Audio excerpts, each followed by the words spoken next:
SNEAKO, defender of the LGBTQ community, was not on my 2025 bingo card. That's going to be, I mean, there's no point in hating that, them. you know, if we look at the people in Gaza, there's a lot of hurt there, but I don't think those people are weak. I think those people are strong. Like in Islam, we say alhamdulillah for everything, the good and the bad. But I think it's going to keep you stuck. You don't think that my mistake. Hold on. Okay. It is it is what it is. Has it been 2 years? It's been a while, yeah. I think it's been something like that, at least a year and a half, a year and some change. Okay. Give me 1 second. Let me see if I can. There we go. Chaz, everything good? Everything sound good? Yeah, not my apologies, but unfortunately you can't be on Twitch because of me, but that happens. Yeah, I think it's all good. Like I said, I'm more interested in the conversation and just catching up than the views, bro. I love to hear that, man. I'm sick of the views too. I'm getting sick of the social media world.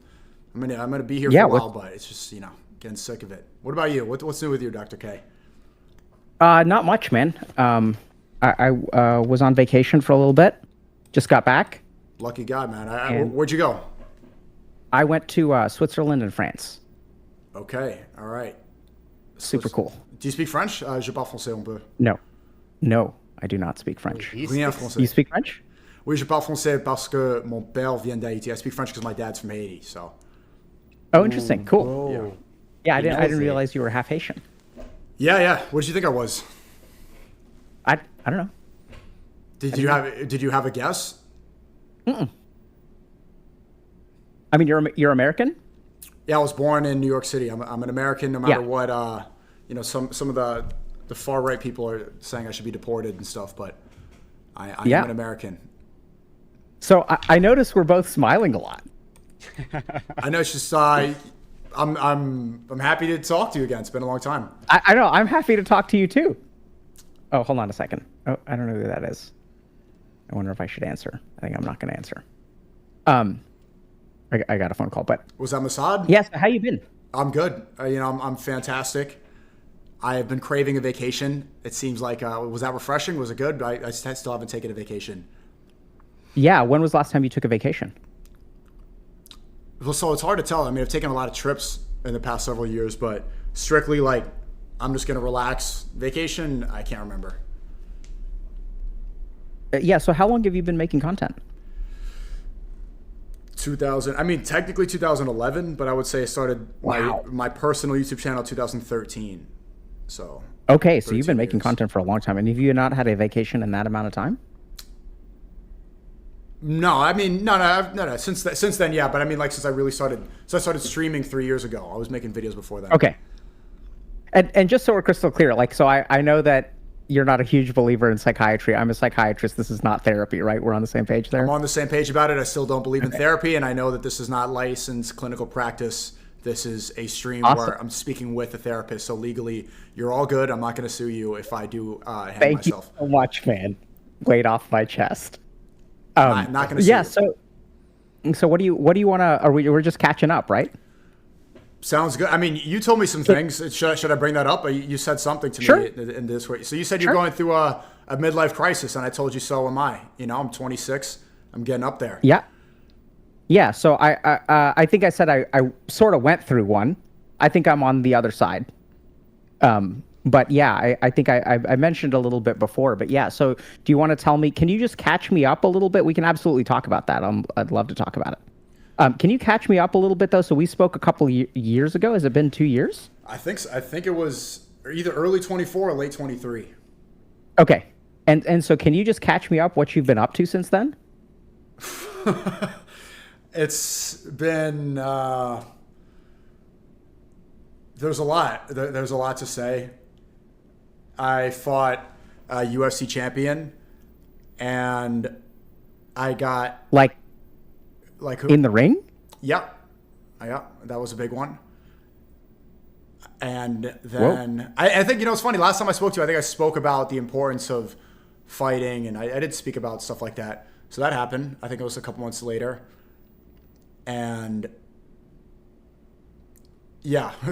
Well, it was funny What was that because like? I mean it was fine. It was good. And after the fight, you know, he was a UFC champion, very, you know, a lot heavier than me, obviously more experienced than me. And he said he tried to knock me out, couldn't knock me out, and then, you know, people intervened, and then the fight was over. So I think, and then I got respect for that, for not, you know, for staying in there and not wimping out. But then the guy was a little bit cuckoo, so he was stuck, you know, he's still talking shit. This besides the point. I think most people understand my perspective, and you know, but what your perspective was that, you know. Well, so people keep saying like, okay, you asked to spar him, like, oh, these influencers, they talk so much shit. I never talked shit about the guy. I went up to him. I said, hey, nice to meet you. Congratulations on being the champ. And then he asked me he said, let's spar. And then, okay, sure. And the next day we sparred. He tried to knock me out. He said he couldn't. Shook hands, left, and then continued to talk crap online, which is ironic because that's the whole reason he wanted to fight an influencer, because they talk shit online. So kind of flipped the script. Then afterwards, I would say the secondary major thing was started streaming on Party, and then I worked with Kanye West for 5 weeks in Spain. I was living with him in Spain for over a month and working closely with him, and that was a dream come true. And, you know, working with my favorite artists of all time and having like a close relationship, that was a big experience. And then now I'm here. And where's here, if that's not doxing you?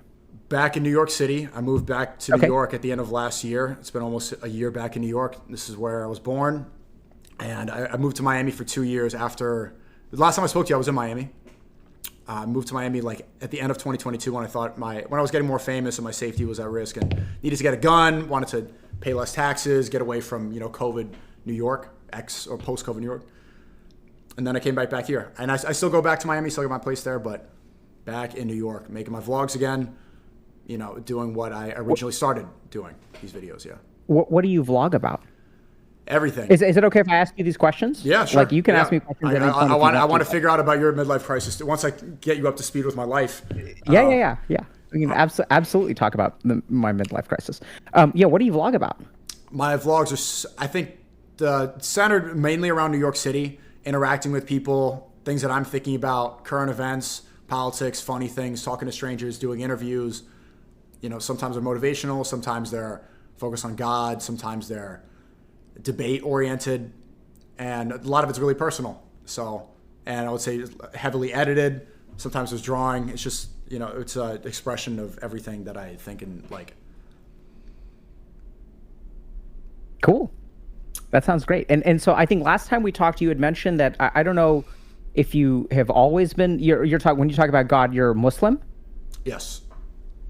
And have you I don't know if you had been to Hajj for the first time or recently, are you or Muslim? like that? Are you? No. I'm basically Hindu. Okay. And yeah, I haven't been essentially enemies. No, it's fine. They might make some jokes, but yeah, it's fine. My editor is Hindu. Anyway, I've been to Mecca three, 4 times, but not Hajj yet. Okay, wow. Just Umrah. Okay. And how long have you been Muslim? 2.5 years. Okay. Oh, so you've been to Mecca 3 times in 2.5 years? Yeah, I think 3 or 4 times. Wow, that's a lot. Yeah, quite a bit. Yeah, I remember you saying that it was like a really meaningful experience for you. Yeah, have you been to the Taj Mahal? I have. Is that like the Mecca for Hindus, for Hinduism? No, bro. No, man. So the Taj Mahal was built by Muslims. I knew that. So it was. I knew that. Oh my God! As soon as he said yes, the architecture is built. Okay. Yeah. Fuck. It's all good. So it was built by India has a history of getting colonized by various people. So there were basically around 1200 CE, people from the northwest started attacking India. Yeah. And then the Mughals, I think around 1500 to 1600. I'm a bit rusty on the, I think closer to 1600. They kind of invaded, and I don't remember. I think it was Aurangzeb's dad, I forget his name, who built the Taj Mahal. So where's where is there a pilgrimage for Hindus? There are tons of pilgrimages, but we don't have Hinduism in that way is a pretty like decentralized religion. Oh, There's a lot of different yeah. paths. There isn't like one site of pilgrimage. Oh, I know. Vancouver. No. Toronto. Maybe there's a bunch of Indian people in Canada, Yeah. and there's some pretty like there's some growing anti-Indian sentiment in Canada. I've seen that. Yeah. So what have you been up to? What are your major life events since the last time we spoke? Yeah, so it's funny. Yeah, we were talking about midlife crisis for a second. So I think I sort of probably hit it around that time, and maybe my conversation with you triggered my no. So yeah, so I think if we spoke at the end of, let's say, 2023, early 2024, so my thing was like I was working in Boston, was sort of like had an academic career. So that means I was faculty and was teaching a lot, and then had a job, had a private practice, and then I started kind of Healthy Gamer on the side, and it was never supposed to be a thing. And so started streaming on Twitch, and then it grew a lot during the pandemic. And then, so I think for a couple of years, my life was sort of like responding to the immediacy of my circumstances. So once we started growing a lot, it's like, okay, we hired our first employee in April of 2020.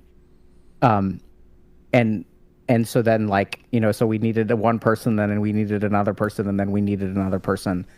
And so we kind of grew, and we started developing, like I was kind of noticing that streaming and educating people on the internet only goes so far. So I developed a coaching program that I thought would like help people with the problems that I was seeing, and addressed a lot of the shortcomings that I think exist in therapy.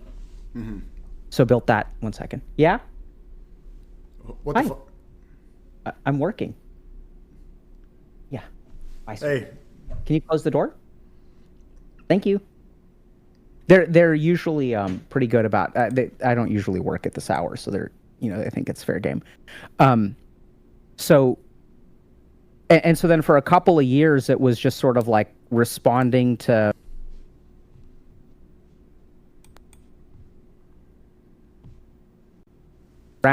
maybe around 2023, I found myself like in a position that I never expected to be in, and was also trying to think a little bit about like what I wanted.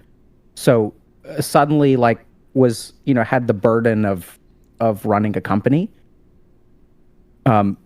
Grew a lot in terms of like brand and fame and all that. Started getting recognized very frequently so basically, on the street. If I could summarize, did you stop being academic and you became a content creator?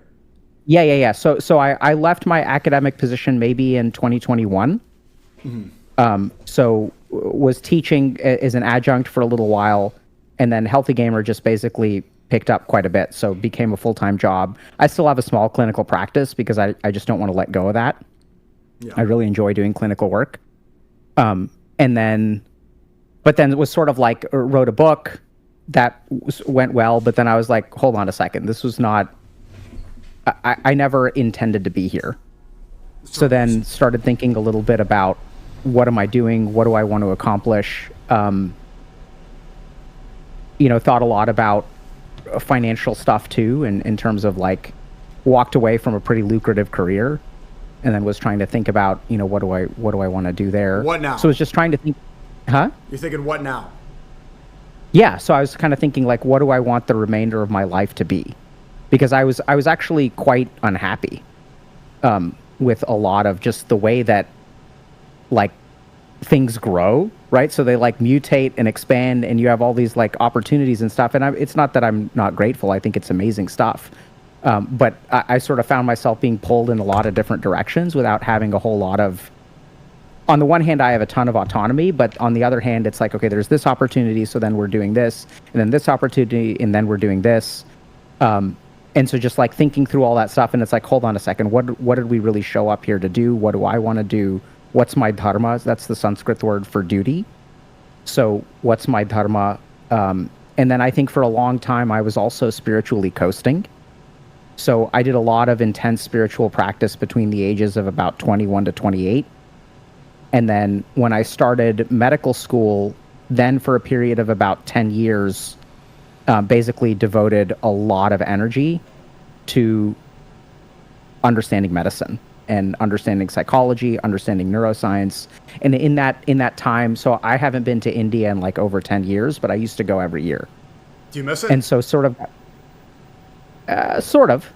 So I mean, I hope to go back soon, but I think I sort of was like, I had sort of done my own spiritual development, but it wasn't the priority over the last 10 years. It was like, okay, I have the opportunity to train at a really great institution. I have lots of great teachers, so I'm going to like learn this as well as I can. And then there was a lot of, exploration and growth and development in terms of entrepreneurship. I've worked a lot with entrepreneurs, founders. That started around 2017. And so worked a lot as like a psychiatrist and a coach to help people who were like co-founders and entrepreneurs and things like that, CEOs, C-suite executives. But then to be in the role myself was a eye-opening and educating experience. And so then it's sort of like, okay, what do I want to do with the rest of my life? And so decided on a couple of things, spent a lot of time by myself, which I think really helps me a lot, spent a lot of time re-engaging in spiritual practice, and now I feel pretty good. So there's no midlife crisis, you're fine. No, there was a midlife crisis, but a midlife crisis, I think, is a developmentally I think we don't appreciate how common they are and how they're also developmentally appropriate. I think a midlife crisis is when you trade in your Toyota for a mid-sports car and you get divorced and then you start dating a girl who's like 10 years younger and you go to a Coldplay concert. I think that's, and then you end up on the big screen. You have an affair and then you get fired. That midlife crisis is cheating on your spouse and getting a new hobby and hanging out at younger bars. I think that, I think that is certainly an identity crisis of some sort. I think we sort of characterize that as a midlife crisis. I think many people, it's hard for me to say men versus women, but I think most of the midlife crises that I've that I've helped people through happen to, that I've assisted people with. I think the numbers have been mostly men. Right. So, and I think the textbook midlife crisis that you cited was also a dude, right? Yeah. And a midlife crisis for women, that's just menopause. I don't think so. So I think there's a false equivalency there. So I absolutely believe that menopause is a very serious time to take stock, and maybe women go through something else. Helps a ton of women through menopause, but I think that the psychological load is different. I wouldn't say that they're one-to-one. But I think a lot of men go through midlife crises that don't manifest the way that you described, right? That's sort of the classic one. And that's a midlife crisis. That's the other thing. I think that's a midlife crisis gone wrong. So when you don't navigate a midlife crisis, I think the roots are very similar. So you kind of like wake up one day and you're in this life that you maybe didn't want, didn't intend.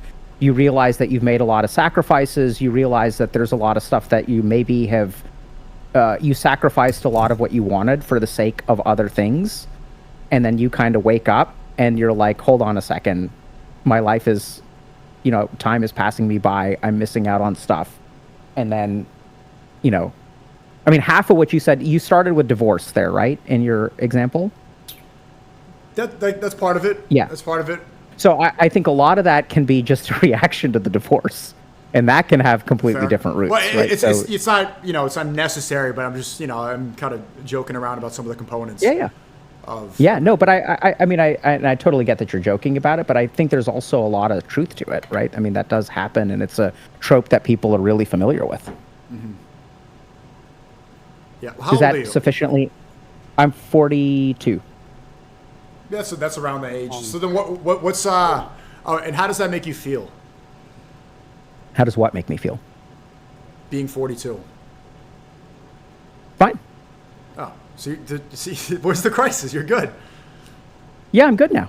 Oh. I navigated it. It's over. Oh, good job. Yeah. Okay. I kind of recentered.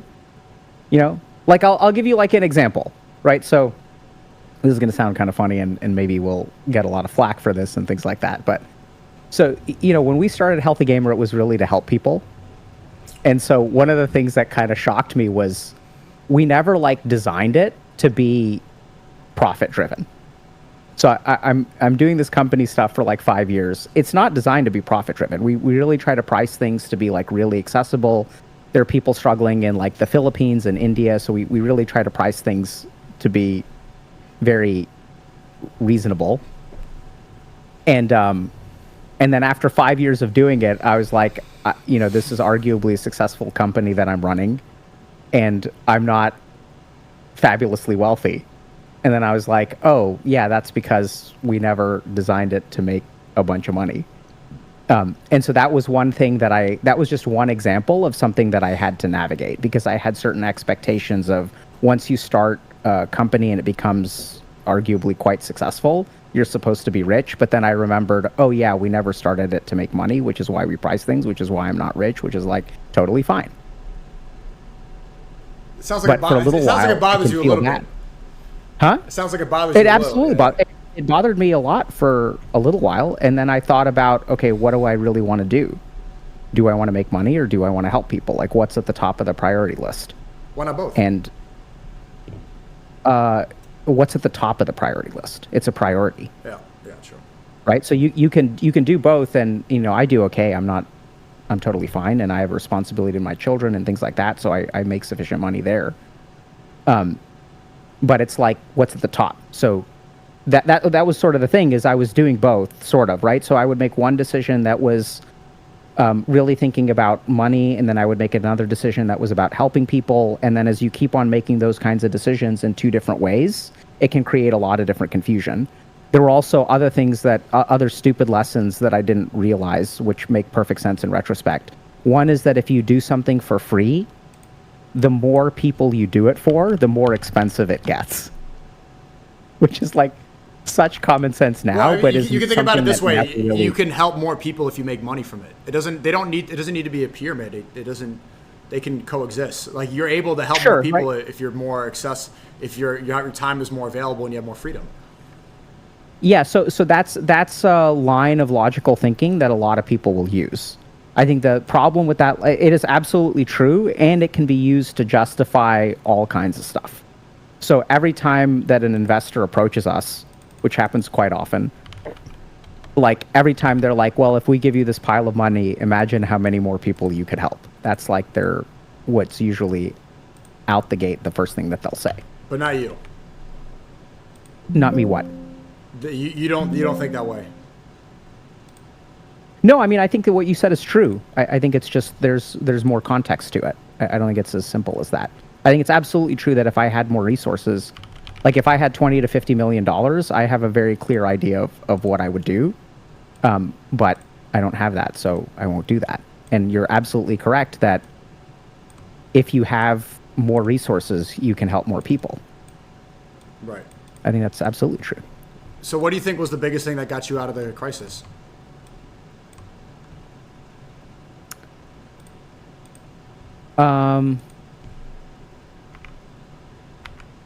Let me think.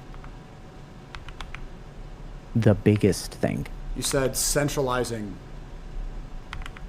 So I think for biggest thing meaning what did I learn or what did I do or what? So thing is kind of a what did you do? So I think the biggest thing that I did is got quite hardcore about spiritual practice, and I think that was huge. So if I had to put it on one thing, it was that I started doing very intense spiritual practice for the first time in 12 years. So it wasn't therapy. So it was getting closer to God. I don't know if I would call it getting closer to God, but it certainly wasn't therapy. No. So am I vindicated in a way from our last conversation? Vindicated about what? About how God transcends therapy and psychotherapy? When you say God transcends psychotherapy, what does that mean? Well, okay, so if your biggest problem in recent time, where your crisis stemmed from, if your crisis was solved by something spiritual and God rather than what you do, which is therapy, does that not? My argument last time we spoke was that God transcends therapy, and people should seek that rather than run to a therapist. I think that, so what's your understanding of what therapy is for? Therapy is to, I mean, there's a lot of reasons people go. There are a lot of reasons people go. That's not the question that I asked. What is it for? To help people. In what way?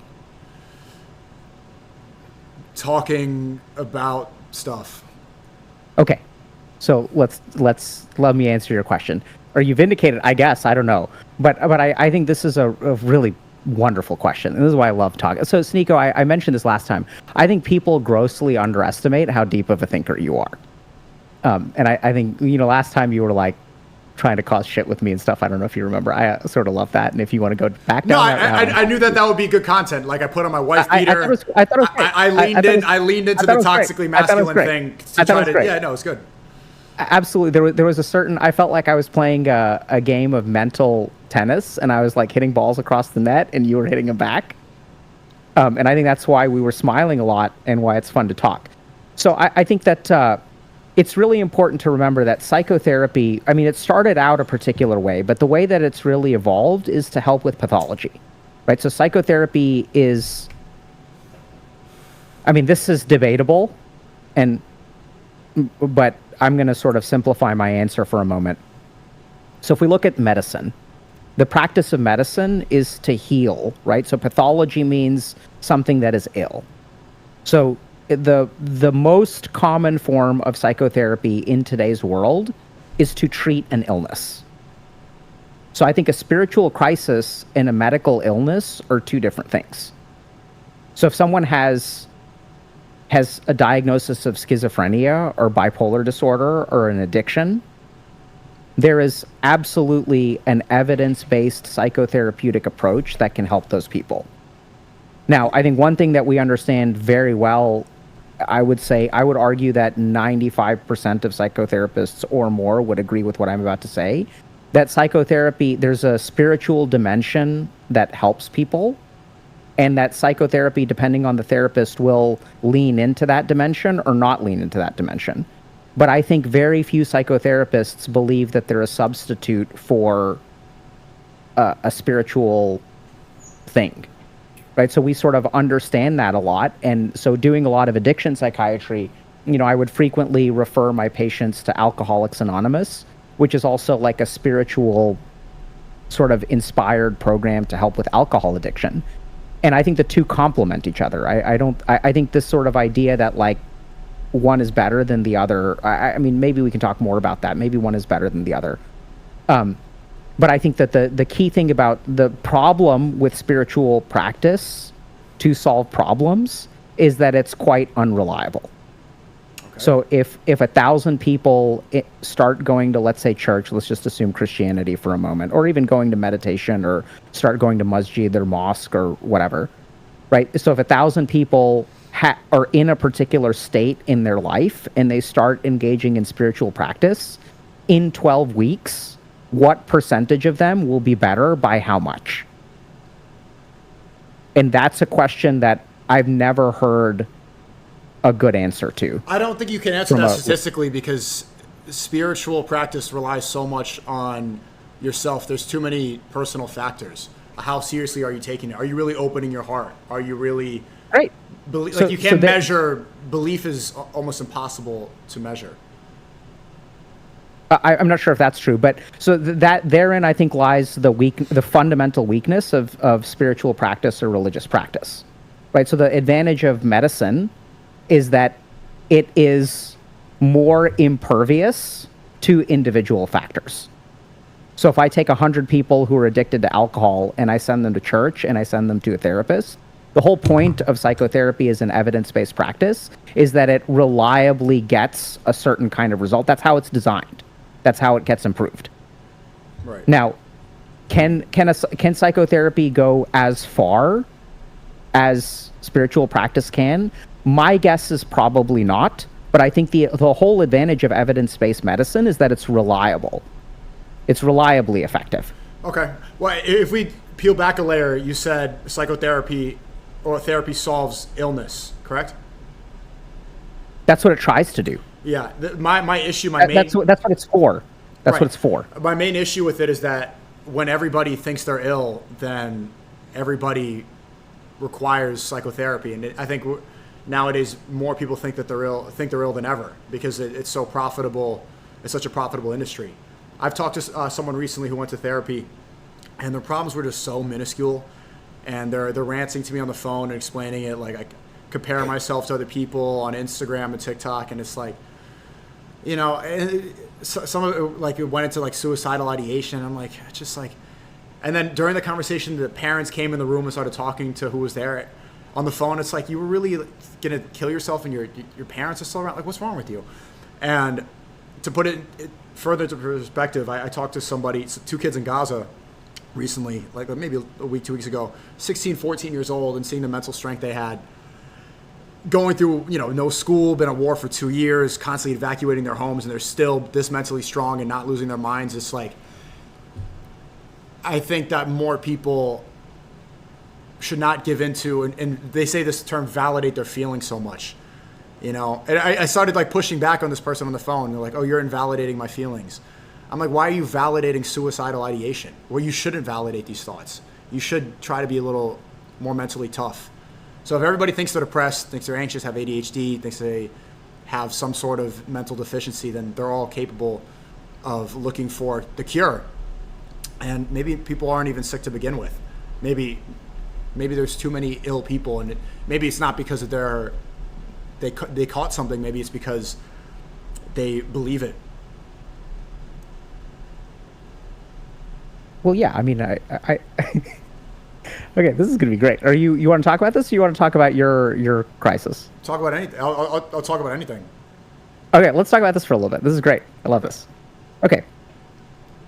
So, the first question that I have is, so when someone thinks they're ill, what do you think is going on? How do you understand that? Well, it varies. So I'll specify a little bit. I think a lot of people, the people that I'm talking about, believe they're ill because they see memes on TikTok saying, I'm so autistic. I'm so autistic that I'm depressed and stupid, and I just can't do. They like to fall back on mentally ill jokes and depressed jokes because they want to take away their own personal responsibility. Or if they have a mental deficiency that they read about online, they're not responsible for their unhappiness and their failures in life. So rather than try to sort it out themselves, I caught something, I'm sad and depressed, I'm anxious, so it's not my fault anymore. Now I need therapy. It's like the easy answer. I see it almost equivalent to doing heroin, or people who say that they self-medicate. Like, oh, I need medicine. It's such a stressful day. I'm self-medicating. Like, no, you're just like getting high, and you just came up with a word to describe. You came up with a reason to justify it. Obviously, there's a lot of reasons people can believe they're ill, but I think the main reason right now is because it's so popular, and you know, a lot of people have a lack of personality. They're not that interesting. They don't really have anything going on. And everybody has, not everybody, I'm generalizing again, but many people have a main character syndrome now, where they need the self-importance, right? Social media has made us more self-reflective and made us more aware of our own existence than ever before. We're constantly looking in the mirror, looking at ourselves, comparing ourselves more than we ever have to other people. So if you want to become more interesting, you want to be at the top echelon of people, like the ones that we see on the top of the algorithm, you need to create something. You need to be the main character. For a lot of people, they're not interesting at all. Mental health is an easy route. Okay. So,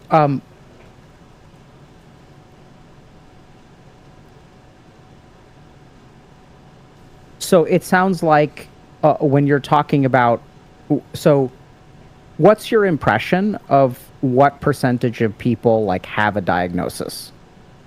Like, what do you think? Have a real diagnosis? Or describe what you said. I don't know. Like what? How common is the phenomenon that you're describing? Again, it's going to be hard to measure statistically, but I think a lot of people in Gen Z, millennials, even if they're not fully diagnosed or self-diagnosed, they've definitely considered it, or sure. Have, you know, is considering it a bad thing?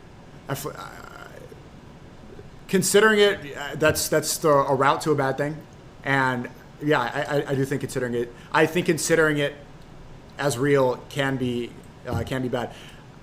When it's not bad is when you consider it like, am I depressed? And you're like, actually, no, I have a great life. I'm not, I'm not handicapped. I'm not mentally ill. I'm not stupid. I don't have any major disabilities. There's electricity. There's food. I'm alive. I'm not in a war. I'm good. If you consider it, you should consider it. See your circumstances, see where you're at, and then be appreciative again. I agree with Sneo. And go back to being a normal human. Okay. So this is great. So I'm curious. So let's say someone has every reason to be happy. Yeah. Right? And they're not happy. Get over it. Doesn't that imply that there's something wrong with them? Because they should be happy, right? I don't think people should view existence based on that scale. Like, am I happy? Am I not happy? They should just survive and live because they're given a life. It's not about. But forget about should. I'm taking your premise. Okay. Right. Your premise was like, this person has a life. They've got this. They've got this. They've got this. They're breathing. And they're not happy. Right. Like, they're not in Gaza. Mm-hmm. So, and if they're unhappy, what do you think is the reason for that? That is the circumstances that they have. Like, what are they doing? What are they putting into their mind? They can fall back on believing that they have a chemical imbalance, or that they have anxiety or something, or they need therapy, or maybe there's a bigger reason. Forget about what they believe. What do you think is the reason that someone who has every reason to be happy, if that person was suicidal, how do you understand that? I think it's too much introspection. I think too much introspection. Too much introspection. Something like therapy can make people unhappy because they're always thinking about how they should be happy. Hold on, this person isn't in therapy, right? Or are they in therapy? Right. I'm trying to start with the example that you laid out. Okay. So, like, this person has every reason to be happy, but they're not happy. How do you understand what's wrong with them? I think they are too introspective if they're thinking that way. And so they should live more in the present and be appreciative of things like water, like sun, like family, like life instead. The solution is more oftentimes action rather than inaction, is being outward, living in the exterior, living in the world rather than in their heads. What do you think determines someone's capability of being introspective or action-oriented? So there's a variance in the population, right? Some people are action-oriented, some people are introspective. How does one end up in either camp? It depends. I mean, it could be personality type. It could be, environment. But if you can be introspective and be happy, but if you're saying I'm unhappy and there's no reason why I shouldn't be happy, and you're an introspective person, that's probably the reason why. But if you're saying that personality and environment determine your level of introspectiveness, yes, right? Yes. So if my personality and my environment, let's say I'm let's just say you're introspective at 25 out of 100. I'm just assigning you a random ass number, okay? Sure. Let's say I'm introspective at 90 out of 100. Okay. So, and the reason I'm introspective at 90 out of 100 is because of my personality and my environment. I have a perfectly good life, but I happen to be suicidal. Okay? Okay. So, at that point, like, I am introspective, right? Okay. So, what am I supposed to do? Like, it's not my choice. This is the way that my brain works. Well, I'm saying it's a combination of environment and something that's innate. Sure. But it's also something you can change. Sure. Like, thinking is an action. You're choosing, it does burn calories. Thinking is, in a way, an action. Yeah. So act more with your hands externally than acting so internally. Absolutely, right? But that is a predisposition that you have because you're action oriented. You're not introspective. I am an introspective person. And I actually change. I started off like being somebody very innately introspective, and I worked it out, and now as I grow older, I become more, more extroverted, they say, or more. Can you tell me a little bit about that journey? Okay, so I guess, when I was younger, I was less social. I was more introverted. I didn't really communicate the way that I communicate now with other people. I thought about myself and the way I was. Yeah. So how did you feel about yourself back then? I had more feelings of inferiority, more insecurity, I was less decisive. I was more worried about what other people thought about me. I remember there's a specific example. I used to walk around Manhattan, and you could see your reflection when you walk by buildings, right, in the windows. And I would constantly look at myself and wonder what other people were thinking about me. And I'd walk by them and like, who do they think I am? And instead, I got rid of those thoughts by paying less attention to them and instead doing more. Right? I realized that it doesn't matter what other people think. It doesn't. Why am I existing for other people instead of for myself? So it was a decision to change. So you said you had a realization followed by a decision, right? Yes. And what would have happened if you didn't have that realization?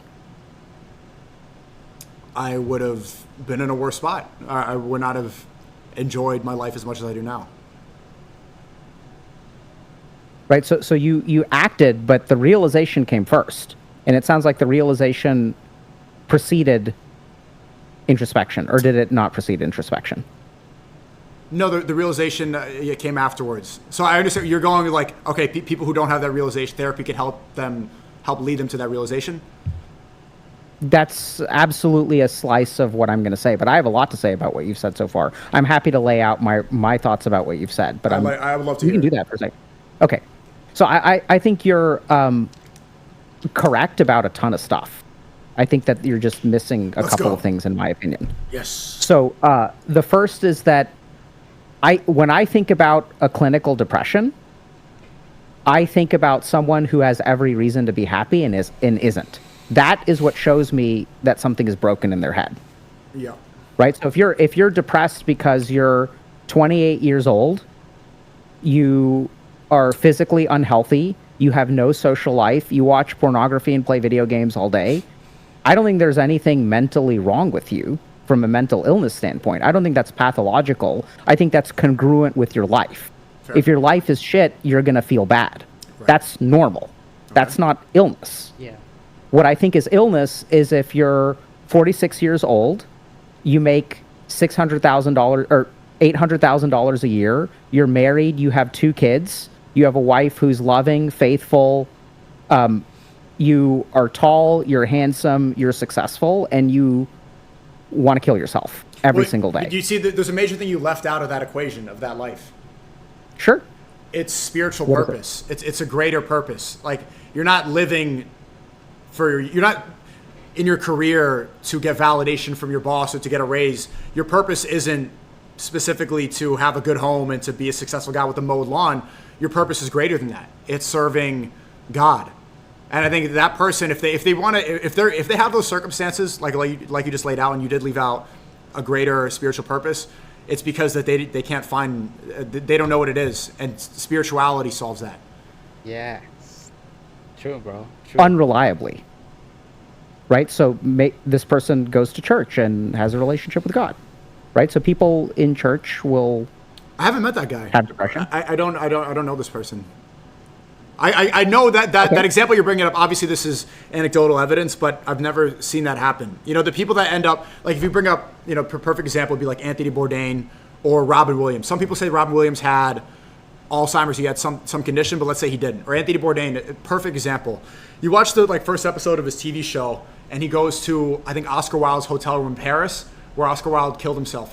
I'm not sure if that's the right author or artist, whatever. But he goes there and he's like saying, whoa, all these Parisian artists killed themselves in overdose here. He's kind of like, you know, he likes the allure of the artists who ended up, you know, with that grieving, sad life. Anthony Bourdain ended up killing himself in his early 60s, and he had a daughter, he had a wife, he had a good life, successful career, all this thing, but he never had a connection to God. That was the major thing lacking. And that's why I think he did something so selfish as to off himself while having a daughter and having a wife. And I see some of his fans, they say Anthony Bourdain, oh, what a tormented soul. When I see that guy, I think, what a selfish asshole. What a narcissistic, self-involved piece of shit to do that while he has a daughter, while he has a wife around, without even leaving a note, hanging himself in a hotel room for people to find his body because he wants to be remembered as a tormented, depressed artist. I think he was obsessed with that idea. And if he had a greater purpose rather than living for himself and for his legacy, he would have never done that. I mean, I think that's a completely valid opinion, right? So what this, I mean, I'm detecting a couple things. I'll go back to my original answer, but I think that, so when, this is interesting. Give me a second. Go ahead. Mods unban that guy.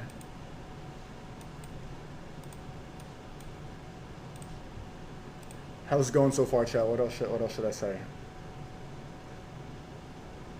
How's this going? Okay.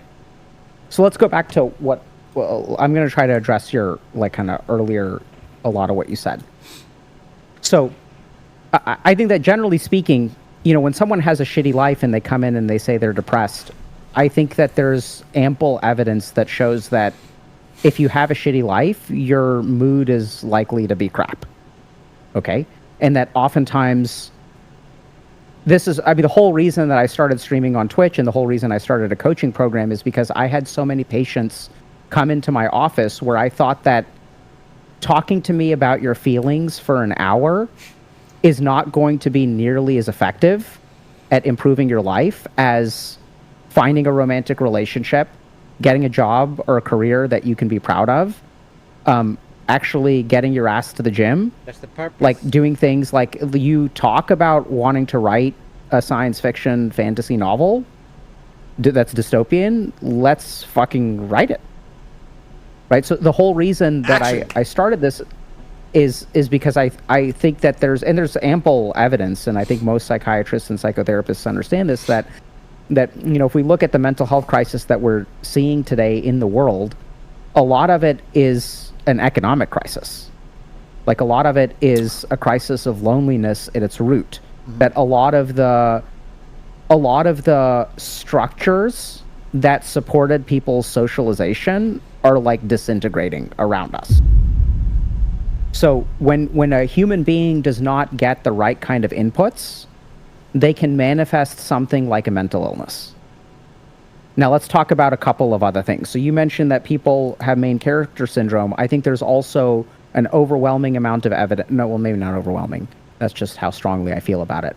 There's plenty of evidence that shows that increased technology usage and increased social media usage, being on our phones all the time, increases the narcissistic dimension of our personality. Right. The more that you judge a human being, the more narcissistic they become. Mm-hmm. So when you're judged a lot, you're going to become narcissistic. That's just sort of how it works. It doesn't always happen that way, but the default response is to become more narcissistic. But before you continue, can I interject real quick? Just one observation before I don't want to interrupt your train of thought, but I noticed that the tone has shifted. Like therapy and psychotherapy a couple of years ago used to be chemical imbalance, used to be mental health crisis based off of, you know, random, something you could catch. Now the language I'm hearing, before you continue, sounds like it's self-inflicted. You're lonely because you're addicted to porn. You're depressed because you're poor and you're not fulfilling. How do you get self-inflicted from what I said? Or are you talking about language that I didn't use? Well, you're saying that the majority of the mental health crisis is due to socioeconomic factors, which sounds like it's, you know, these are circumstances that are more controllable rather than uncontrollable. A few years back, when I was in college and everybody was on SSRIs and everyone was on ADHD pills, they were all thinking that it was something that they just caught. It was a chemical imbalance. Now the language is, okay, maybe you're depressed because you're a lonely loser who's addicted to porn. That's what I just noticed from your response. I'm super confused because when we say that there's an economic crisis, that's circumstances, not self-inflicted. Okay, that's true. Self-inflicted. My point is that the chemical imbalance language has hindered quite a bit, right? Rather than it just being something you catch, it's like, obviously the socioeconomic crisis, that it's not everybody's fault, but it is something that's controllable rather than uncontrollable. It's a situation that they can get themselves out of rather than something that they caught in their brain. Why would you?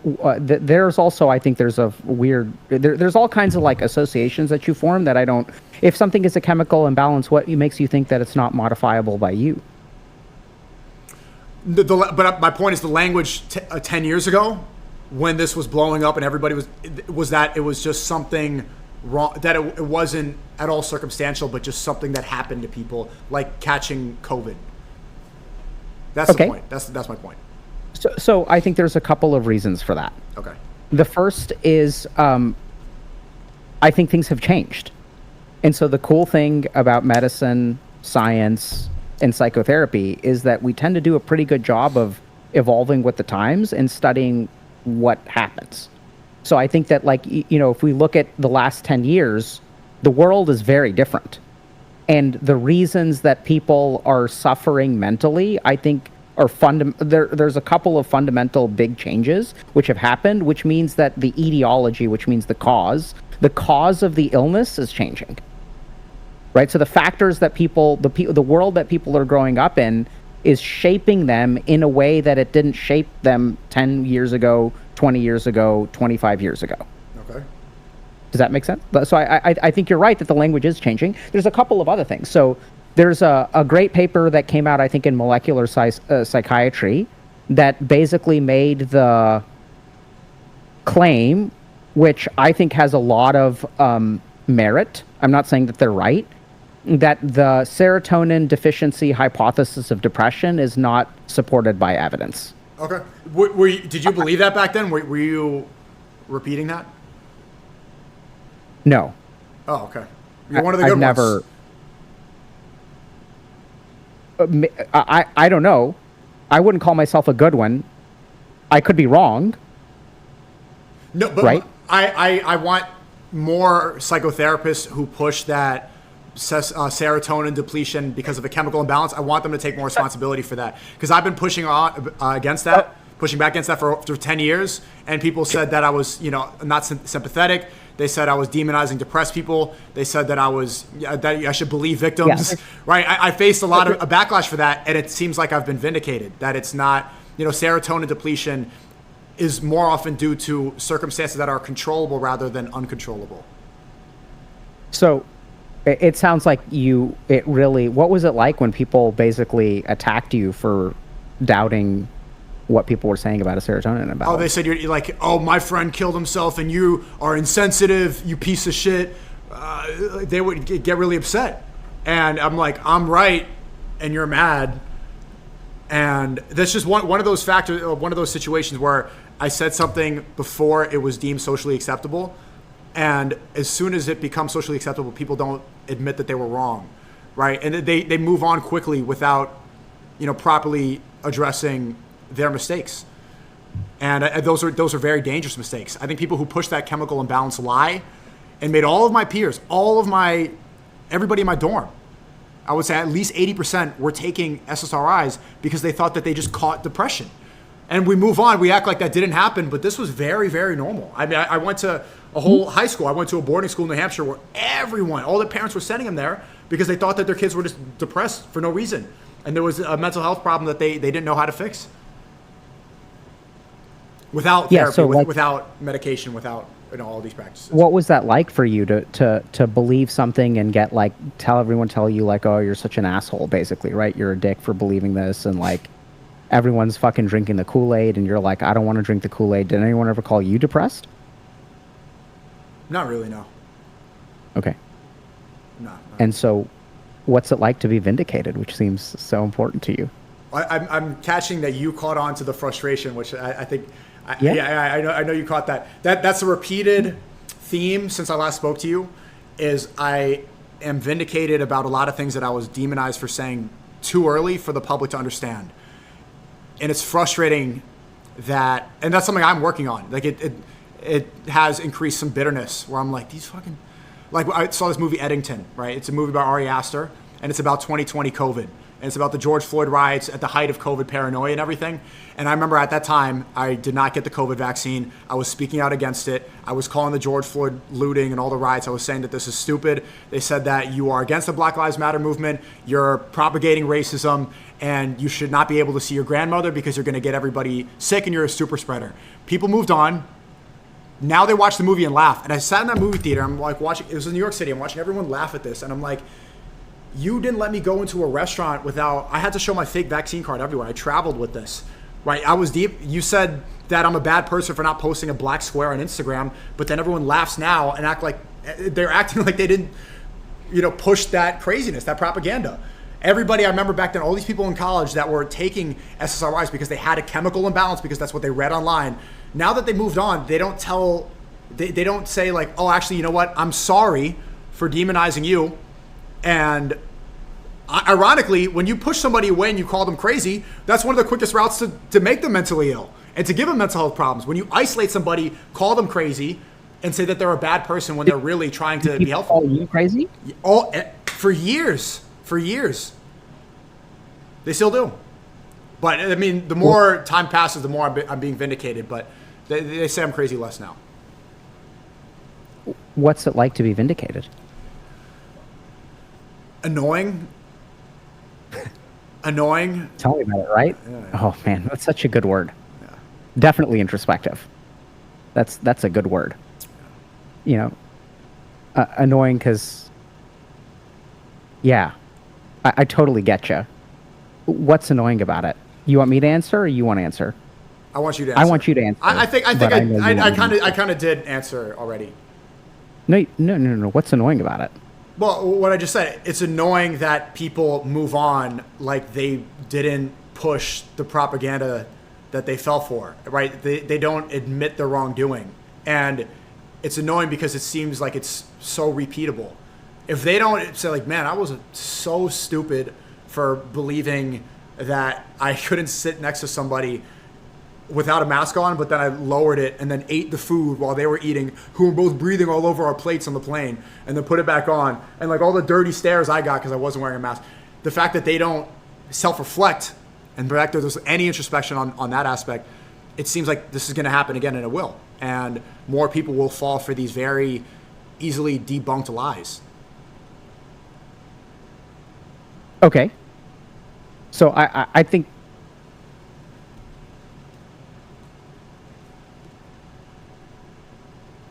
would you say that when people judged you in this way that it hurt?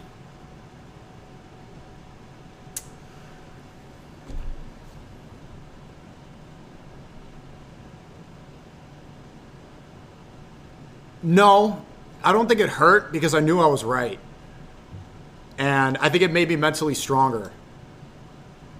So no, I wouldn't say I was, no, I don't think so. Okay. I would be surprised if you used that word too, but I think it did hurt.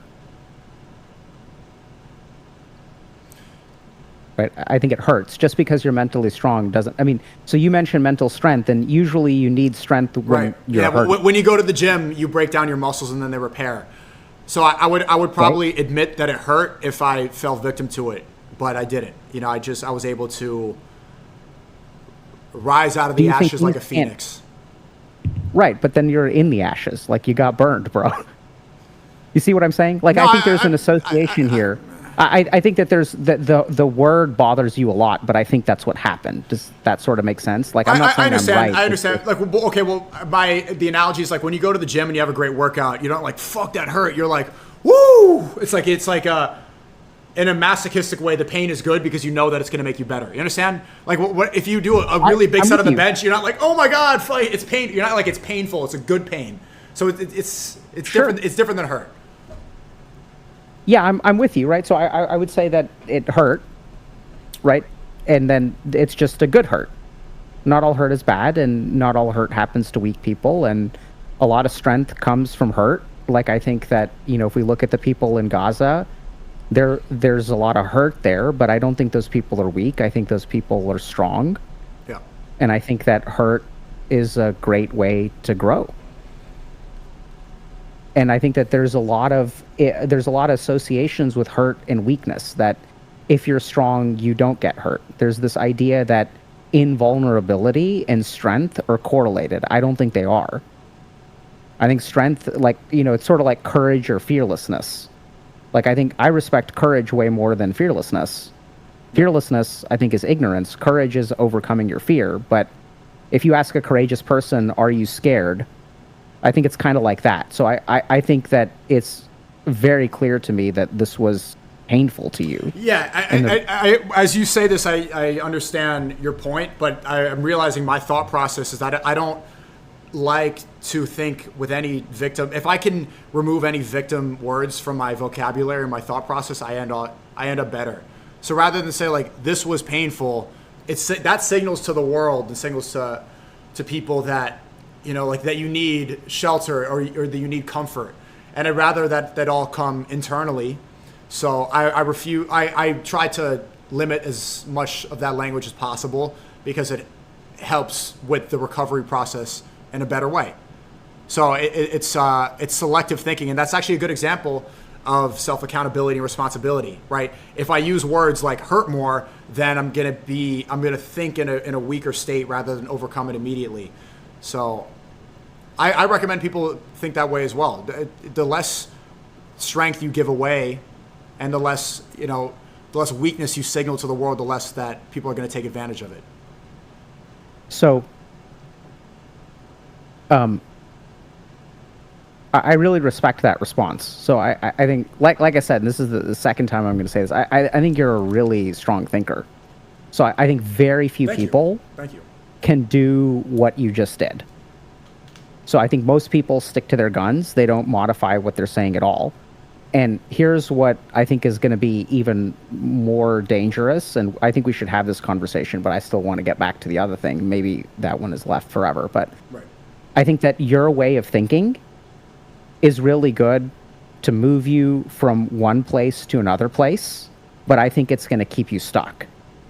And there is another evolution of your thinking, which is that, so right now what you're doing is you're creating like a mental filter, right? So thinking this way does not help me. That is, whether something is functionally useful is different from whether it is true. So you've engaged in a cognitive reshaping, and I know this is going to sound kind of challenging. I think it's absolutely adaptive. And I think that at some point, if not already, it is going to be maladaptive. I think it's a really, really useful strategy, but at its core, it is dishonest. But that's also the difference between having... Sorry to interrupt you. Okay, go ahead. And I think that many people who are not mentally capable require some degree of dishonesty, and you have to work yourself up to being able to handle an honest perspective on your life. And I can offer examples. So I think what you're doing makes a lot of sense, and I think it's going to fuck you down the road. Okay, but there's a difference between having this conversation publicly and privately. Part of the reason I answered that was because so much of what I do and say is in the public eye for years that, and especially, this is a public conversation right now. I am thinking differently and speaking differently because thousands, maybe millions of people are listening to these words right now. So I know that it's a responsibility and it's powerful. So I don't signal, like if we were having this conversation privately, it'd be completely different. I would have been like, man, that fucking sucked. Yeah. But I have people that are like, I want to inspire people. I want to make the world a better place. And I've seen the impact that I've had culturally. And I've changed. I've noticed myself change the zeitgeist. I've seen language. I've seen the shift that I think people in my space on the internet and me directly that I've had on the culture. So that's the difference between people who think privately and are always in the public eye and always being scrutinized and always being in the free marketplace of ideas. What do you think would happen if you said, yeah, that sucked in a public way?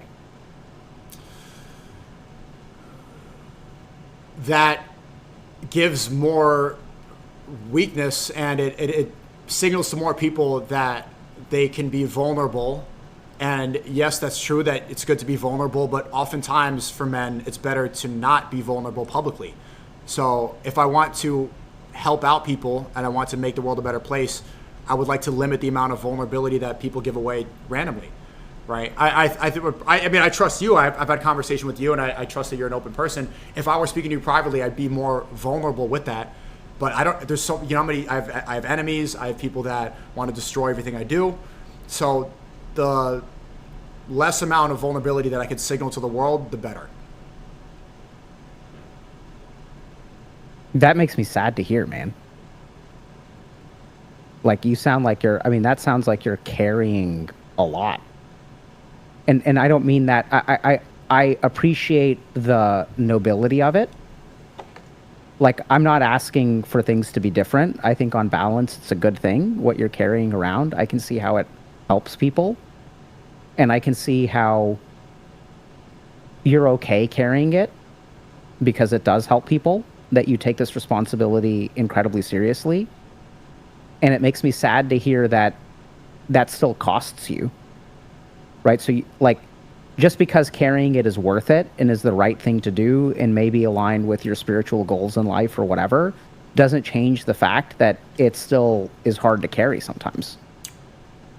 And to hear you have to be so paranoid, and pardon me if that word is too strong, or so careful, so thoughtful, to have such a, it sounds exhausting, it sounds trapping, like you can't be free. And because you used to, right? And you, boy, did you get fucking punished for it, bro. You shared your opinions. You didn't drink the Kool-Aid, and people were like, "Fuck you, bro. You're being insensitive. You're not standing up for black people. And I got you're banned an asshole. everywhere. And I lost my livelihood. I lost everything. You lost everything. You can't stream. You can't stream this conversation because of that. I get it, right? Yeah. So you've been punished so hard, and that makes me sad. It is what it is. It is what I mean. But there we go. It's like, okay, it's what is worth being sad about. Hold on. Okay. It is. It is what it is. Yeah. It's what it is. What is that? What is that phrase, SNEAKO? This is the. What are you doing there? This is reality. No, it's not. That's the fucking exact opposite. Yes. No, actually, this is reality. No, it's not. It is what it is you doing your cognitive transformation towards strength and not allowing your weakness. Say it one more time. When you say the phrase, it is what it is, that's your cognitive transformation. That's your movement from weakness to strength. But how is that not reality? Because it's a transformation. It's something that you're intentionally doing to change your perspective. This is where you start, and then when you say it is what it is, it's a really sneaky version of it, right? Because you're saying it is what it is. But if that is what it is, there is so much anger, frustration, disappointment. All these fucking people said all this shit about you, and now that you've been vindicated, does anyone apologize? Does anyone say, welcome back to the platform, bro? No, of course not. There is such a mountain of frustration and pain and whatever, and the only way, let's say, to deal with that, right? Because what are you going to do? You say it is what it is. This is the world that we live in. So I'm going to reframe away from that shit to this. It is what it is. You soldier on. Well, I mean, that statement still is true. It literally is what it is, regardless. It's 100. It is true. So the statement is true. Okay. Hold on. And it's not that it's false. It's that it's a cognitive shift, right? So when you do that, you're shifting away from something else. Does that kind of make sense? Well, what I'm shifting, I understand completely. What I'm shifting away from, when you say that makes me sad, I start thinking, fuck, like, maybe I should feel sorry and sad for myself. And then I'm like, I remember where I am. I have a nice apartment. Exactly. And then you do the cognitive shift. But why would it? What's wrong with shifting to a more Nothing's positive? Nothing's wrong with shifting right now. Okay, so what's your point? My point is, first of all, that we should have awareness. Here's what I think is good. This is what I'm moving towards. We should have awareness of what happens inside of us. That's the North Star. Nothing. We should be blind to nothing. I'm completely aware of that. Because when you say that makes you sad, I was like, fuck yeah, that sucks. Yeah, and I'm like, damn. I started thinking about the stuff I lost and stuff. And, you know, how my reputation was hit and the attacks I get that I still get to this day and all this blah, blah, blah. Started thinking negatively. And I'm reminded that thinking negatively does not solve anything. And that solutions come through positive and forward thinking, through maintaining real frame. Then I'm reminded about what is happening across the world.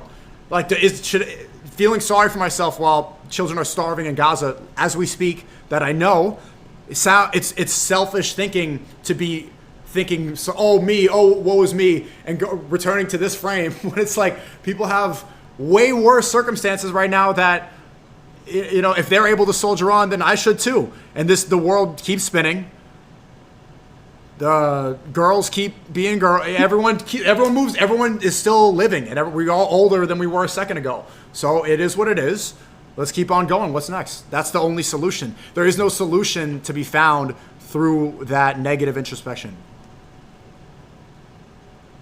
I disagree. Okay. So I think this is a great solution when you're 26. It's a bad solution when you're 42. Really? So I think that I'm with you all the way. I think there's a couple of associations that you're making, which I think are completely logical to make, or completely correct to make. Admitting weakness or admitting hurt, you're attaching to a downward spiral. Yeah. And I think when you were probably like a teenager and you had some crush on some girl in high school and she didn't give you the time of day, you were like, fuck that, I ain't ever going to be that guy again. So when you look at yourself, when you see yourself in the reflection of walking down the street in Manhattan, you didn't like what you saw. And then you decided, you vowed to yourself, you're never going to be that. And look at this beautiful suit you're wearing now. Looking great. Right? Look at where you are now. How can you ever say that this form of adaptation is a problem? And I'm with you. I think it's the right thing for you to do up until this point. And by all means, do it for another 15 years. Oh, and then 15, I think though, like and then 15 years, what happens? In 15 years, you will have such a pile of negativity inside you because you've reframed. You'll be functional. You'll be, I don't know about you will. That's not right. So there is a chance that if you continue employing this strategy, the resentment that you have that is pretty potent, right? Like you've used the word vindication several times. So you're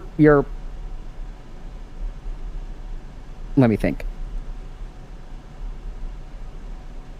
I'm trying to find a less demeaning word than butthurt, but I can't. So like I feel like I'm walking very dangerous ground because if I say a single thing that demeans you, I think it's going to be hard. But I'm using the word butthurt because I'm leaning into this like I respect you and I really do and I care about you. Like I do. Thank you. And you're so butthurt about this that you're like seeking vindication so much. And the problem is that you can seek vindication over and over and over again, but if the butthurt keeps piling up, that you can not let the butthurt hurt you through adaptive thinking, which is absolutely correct. I think if you're someone who's like super depressed, I think doing what you're doing is really good. I really do. It's cognitively flexible. It's cognitive adaptations. The shit that you're doing in your mind right now is 50% of what we teach in therapy. We teach people to think like you. Okay? And I think that there comes a point where accepting every dimension of your being gets you closer to transcendence. And I think you're going to understand this too, because when you're with God, you don't do any of this. That's the whole value. Mm-hmm. Right? And so all I'm saying is like that which you do when you lay yourself bare and you tell God about how hurt you are, it's not weak, right? You let go of it. You're like kind of like, okay, this has happened, like whatever, right? Like I'm going to put my faith in you. I don't know exactly what you do or whatever. But there's a certain amount of like brutal honesty about your weakness, which I totally get is complicated because you're in a public space, people dislike you, people try to take you down, all this kind of shit, right? So I'm not blaming. Please understand, I'm not blaming you for anything that you do. I think you're remarkably resilient. Thank you. And I think that there's like, I don't know if this kind of makes sense. You know, so oftentimes in my experience, people are like at one end of the pendulum and then they swing to the other end. And that's progress. But I think that there's a step above that, which is to not be on either end of the pendulum and kind of come towards the middle where you can be vulnerable, you can be hurt, you can say that this hurt you, you can say that this bothers you, but there is a methodology to not let that turn into a spiral. That's fair. And I think that when you do that, there is a level, so I don't know if this makes sense. Every time you do that, I don't know if this is going to make sense. There's internal friction. I'm not saying you're weak. I'm not saying it's going to hurt you. I'm saying that there's some right? right? And it comes out with your use of the word vindication. And what I'm talking about is peace. Not right, not successful. And if you continue along this track, you may be peace because you've got spirituality on your side. And I think spirituality helps you find that space between these things. I think it's a really good thing. So I'm not trying to like predict doom and gloom for you. But I think that especially, like, I do think it's better to continue to level up. And because I see a lot of people get stuck with, like, this way of thinking, which is this sort of, like, reliance on adaptation, reliance on, like, I don't think this is you, but in some people, it's, like, toxic positivity, where they can't ever, like, say that they're hurt or sad or whatever, right? Like, it's just... I don't think that label fits you. I think the better thing to fit, you're resilient and you've got, adaptations based on,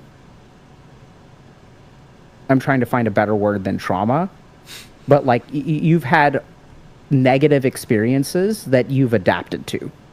And one of the things that we know is that negative experiences are healthy adaptations in those circumstances. But if you carry those adaptations into different circumstances, they can become something called maladaptive.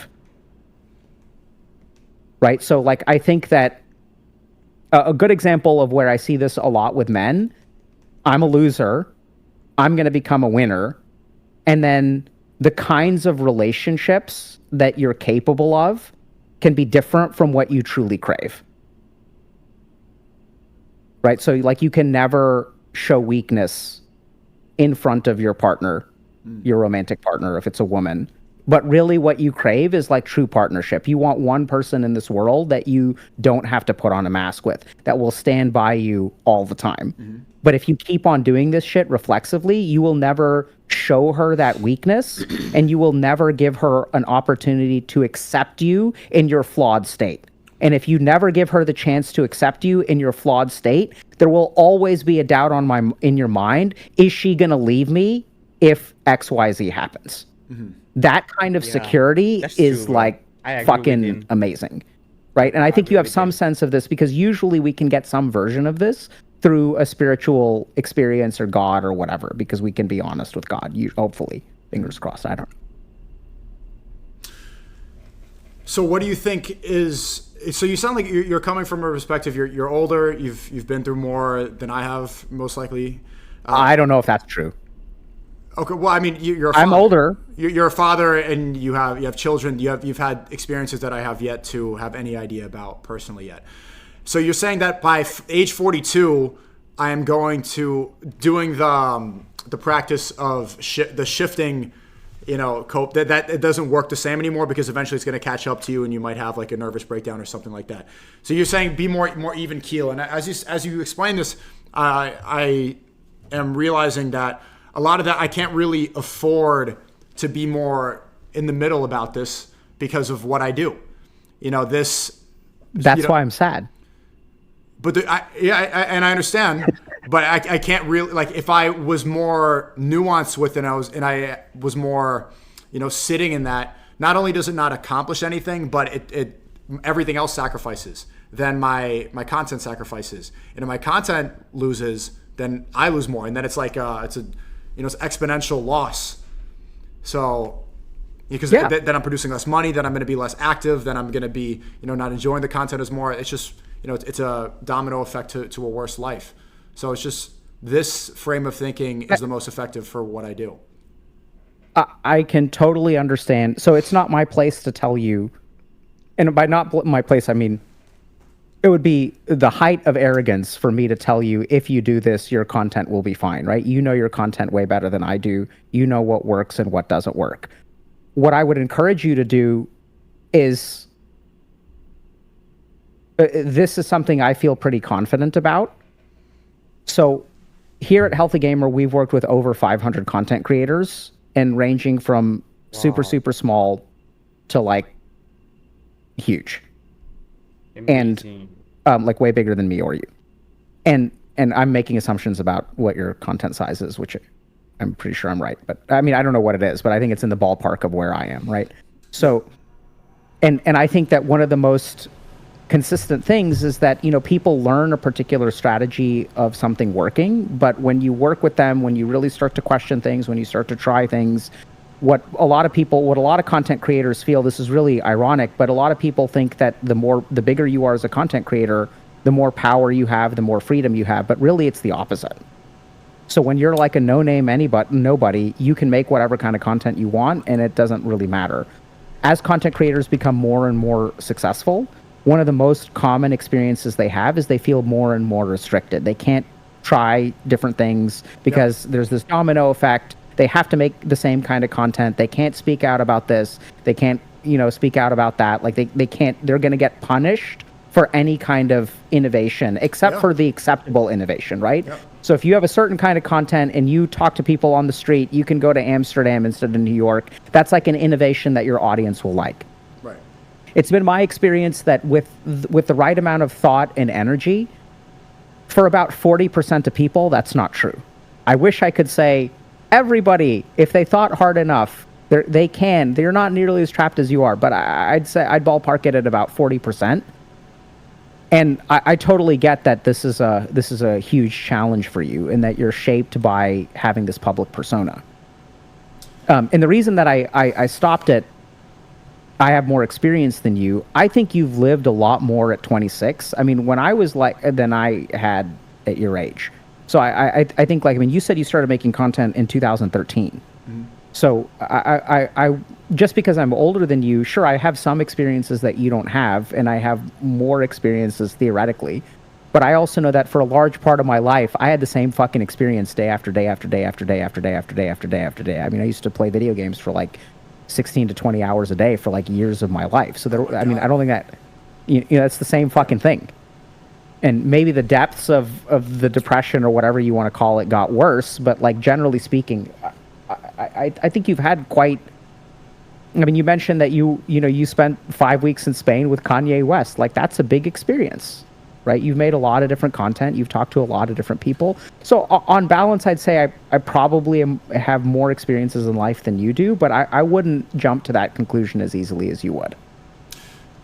Yes, I'm also partially being humble so that I don't come off too, braggadocious to, the people watching this. But then, no, that's true. And also why I joke around about going through a midlife crisis, because the life that I've lived so far, I feel much older. And like most of my friends are in their mid-late 30s.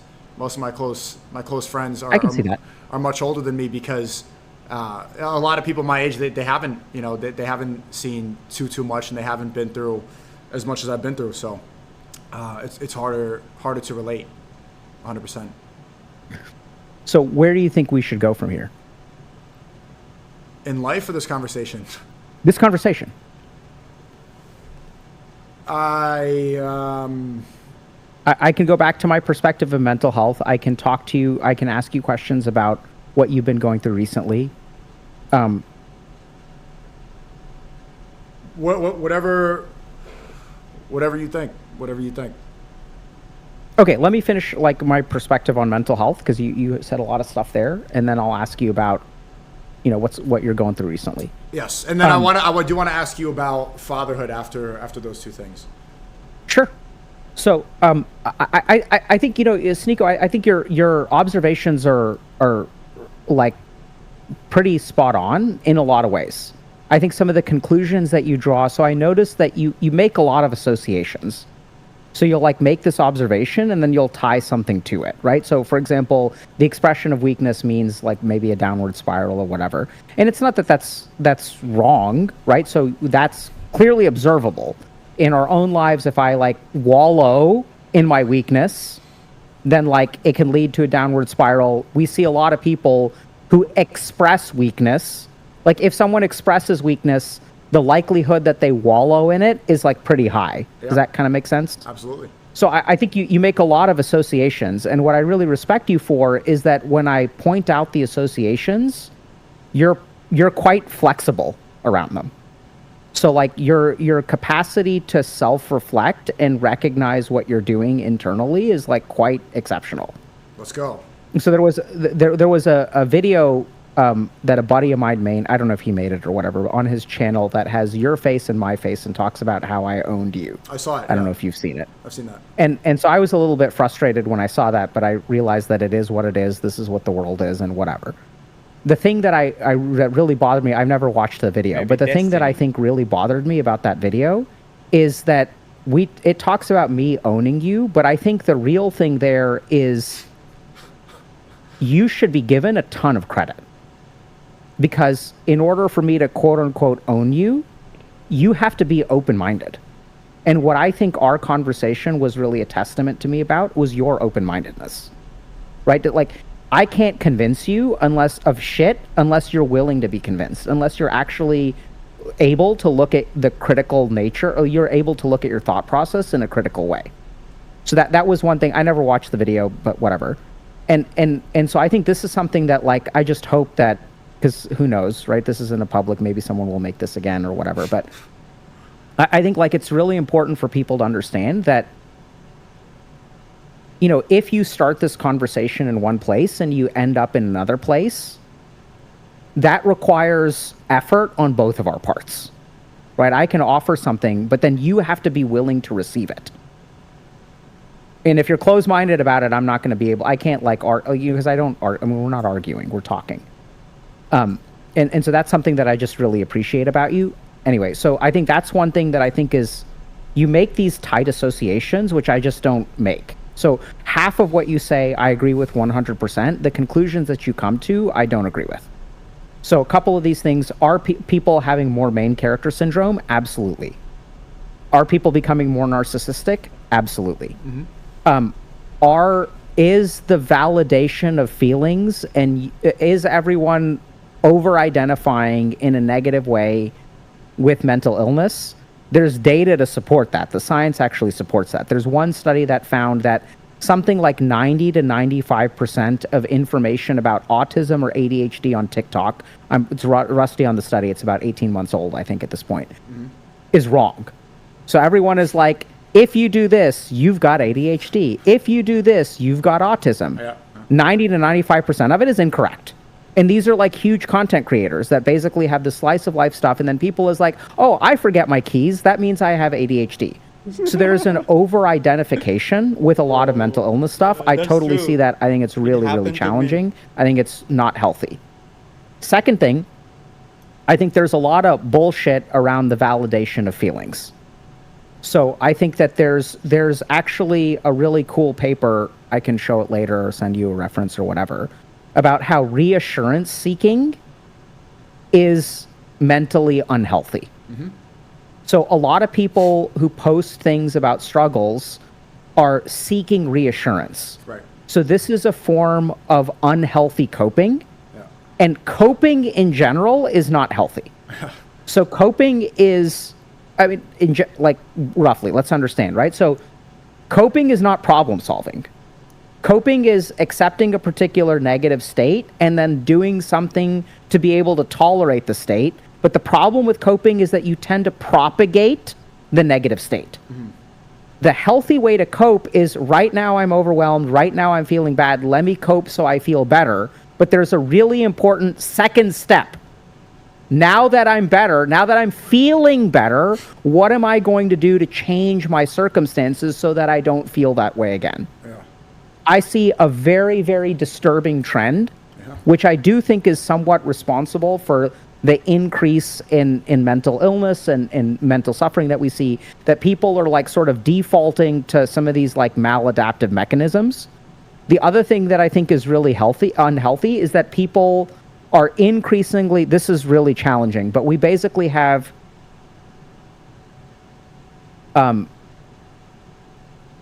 we sort of have a epidemic of something in the ballpark of factitious disorder and malingering.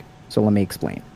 So there's a handful of illnesses, okay? So pseudo-seizures, non-epileptiform seizures, factitious disorder, malingering, that are illnesses that people create the sick role, either intentionally or psychologically.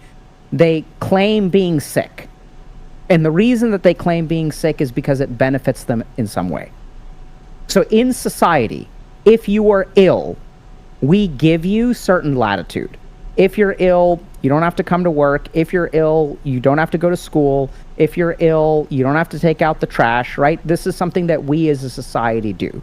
So what some people learn how to do, either consciously or subconsciously, is claim illness. And this is a diagnosable thing when it happens really bad. So malingering is like when someone comes in, when a homeless person comes into the emergency room and says, I'm really suicidal, I'm going to kill myself, and it's negative 10 degrees outside, and I'm working in downtown Boston, and they have nowhere to stay, that's malingering, right? Maybe. So we have to assess them diagnostically to see if it's malingering or not. So what I'm seeing is happening a lot is that people are using illness as an excuse. Yeah. And my kind of stance on this as a psychiatrist is kind of hard for a lot of people to hear, but this is, I think, what is acceptable. So, I once had a patient who had bipolar disorder, and they would become manic, and then they would do lots of really inappropriate things. They would gamble. They would start to give their possessions away to homeless people. They would invite homeless people to come to their house, to stay in their house because they wanted to be like, so caring and stuff like that. They're manic. And so this person's partner comes home with their young child. And when they come home with their young child, there's like 3 homeless people like in their home. And the partner is like, what the hell is going on? Yeah. So later on, this person said, it's not my fault, I'm manic. And generally speaking, that's true, right? So we as a society acknowledge that if someone is acutely manic, they're behaving in ways that they really can't control. Like, it's not controllable. There's a lot of evidence of that. So the problem, though, is that just because you can't control your behavior when you are manic doesn't mean that this isn't your fault. There's a subtlety and a nuance here that's really important. How did you get manic in the first place? Did you stop taking your medication? Did you stop going to therapy? Did you start staying up super late? Did you start using substances? So one of the most challenging things as a psychiatrist is navigating this sort of like, okay, you're not responsible for what you do when you're fucking high out of your mind on K2, but are you responsible for using K2 in the first place? Absolutely. Right? So I think what's happening right now is since we give so many people a pass for being mentally ill, which I think we should continue to do. I think we should, like, when some people, absolutely, I know. Like I said, I agree with 50% of what you said. I think when people are acutely ill and when they're really struggling, I think that their capability to do certain things is severely impaired. I think we should give people a pass for that. But what I don't think we should do is let that be an excuse. So when someone says, oh, I'm depressed, it's not my fault, my question to them is like, what's your plan to deal with the depression? Fine. In this moment, on this day, it's not your fault. What are you going to do tomorrow? What are you going to do the next week? What are you going to do the next month? Are you being responsible in tackling your depression? And what I tend to find is that, like, a lot of people, thankfully, most of the people that I've had the privilege of working with, and that's why I like working with them, that's why I have compassion for them, that's why I have latitude for them, because they put in the effort where it counts. They're not weak, right? They like try. And if, despite the fact that they're doing everything that they're supposed to be doing, sometimes the nature of the brain is such that they flip into these mood episodes, these manic episodes, things like that. So I think that sometimes people do use mental illness as an excuse. It's happening more and more and more, unfortunately. And I think that now what's happening that's even more dangerous is, like, if you try to hold someone accountable once they play the mental illness card, oh yeah, I had an affair, I'm sorry, I was manic, or I was hypomanic, or I was depressed and I needed this and it's not my fault. I think that, like, people should still be held accountable for their actions. Right. Or like groping a woman because you have anxiety. Sure. Yeah. Right. So I think that an illness is something that we should give some latitude for. I think these people deserve compassion. I think they deserve help. And someone should be held appropriately responsible for their actions. There's more coping mechanisms than ever. The biggest one that I've noticed recently, and I don't know if you have patience to do this, but I like that you pointed out that people search to cope rather than to improve. The biggest one that didn't exist a couple years ago was ChatGPT. And I would say, I think 50 to 70% of women my age, girls in Gen Z, especially in New York City, liberal cities, when they have problems in their life and in their relationship, they go to ChatGPT because ChatGPT will validate them immediately. They'll phrase the question in a way to where they're never responsible for what's wrong. And they'll say to ChatGPT, this happened, it's this person's fault. And then ChatGPT will give them a list of reasons to cope. And now that they can go to AI to validate their feelings of weakness, I think we're going down a dangerous path to where people can avoid bearing responsibility for their own actions even more, and through a computer instantly. Yeah, so I think so I did a super cool stream with two of my colleagues, and we basically gave it like psychiatric scenarios. And like so like we like took scenarios from like standardized tests or cases or whatever. Like so like when we were studying psychiatry, you'll have like this case or history or whatever. And ChatGPT was really good at pointing out a lot of problems in people's thinking. I was quite shocked. And it was also really bad at pointing out particular things. Mm-hmm. I think the takeaway that I have here is the utility of ChatGPT depends on the prompt engineering. So if you ask ChatGPT, if you just, so ChatGPT is very validating. That's what it does better than everything else. And that's why people, I think, find it incredibly useful. Mm. I have found, though, that a lot of people do find it incredibly useful. And I think that this is another one of the things that I think I take issue with a lot of what you say. And let me know if this rubs you the wrong way. But I think you tend to be pretty like black or white in your thinking. So you'll say, I mean, you said a lot of women. And I think that ChatGPT, there's a really interesting, there's probably going to be studies about this now, about ChatGPT induced psychosis. So this is like a phenomenon that we're seeing where like people will talk to ChatGPT and it keeps on reflecting back like whatever they say, and they're sort of really becoming delusional.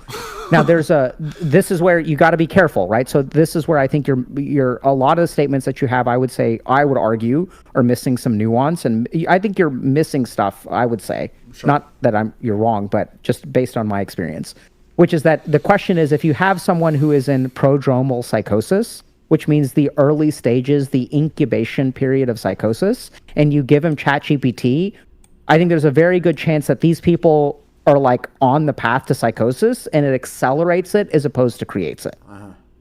We're not sure. That's why data is important. Which brings me to another point that I think is important to understand, which is that I think, you said you've never seen it. And I think that, like, generally speaking, when it comes to influencers, and especially polarizing influencers. Now, I don't know what your social life is like and things like that. I think there's going to be a huge selection bias with like who you encounter, right? And that's why I like data as opposed to anecdotes.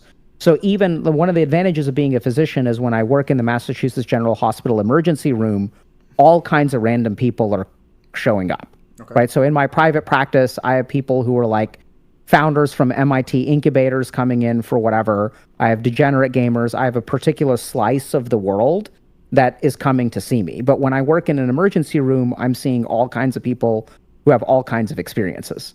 And I think a lot of your perspectives on mental illness, Lynn, like the way that you sort of describe depression, I think that this is one point that I wanted to bring up. I think it would be very enlightening for you if you could take someone who is healthy now and talk to them and really listen about their experience of depression. So I think a lot of the statements that you make about depression, my interpretation of it is that your phenomenological experience of your struggles is like very different from theirs. So when you talk about the adaptive thinking and things like that, and like you used to be depressed, you used to be sad, you kind of brought yourself out of it, I kind of agree. Like, I'm not disagreeing. I think a lot of people who are depressed are in similar situations as yours. I don't think it's monolithic. I think there's different I didn't say I was versions. depressed. I said I was introspective and I know, sorry. Introverted. So you had whatever your mental state was, and you used a particular strategy to overcome that mental state, right? And the way that you talk about that mental state and the way that you describe people who have that mental state, I think there's a variety of people who claim they're depressed, Many of them may have something in the ballpark of what you had, probably also in the ballpark of what I had when I was in my low points. And I think there are some people who have a very, very different experience. Like the what it's like to be inside their head is way more like intractable. Like so very severe depression can cross over into things like psychosis and delusions. And so I think some people are just so depressed, and it's hard to like imagine. I don't think most human beings would understand what this feels like until you've sat with these people and you recognize this person isn't weak, this person isn't stupid, this person is trying to cope. But like when you cope in a particular way, your mind listens to you. So there are some people whose minds don't listen to them. So when you try the techniques that you're doing, they like it just doesn't work. It kind of bounces. So they have no. So if their minds don't listen to them, then how are they alive? Like that's the only thing that we have complete control over. If we're certain of anything, if we're certain of anything, is that we can control our thoughts and our minds, and if we're not even you can't control your thoughts. Absolutely, you can. No, you can't.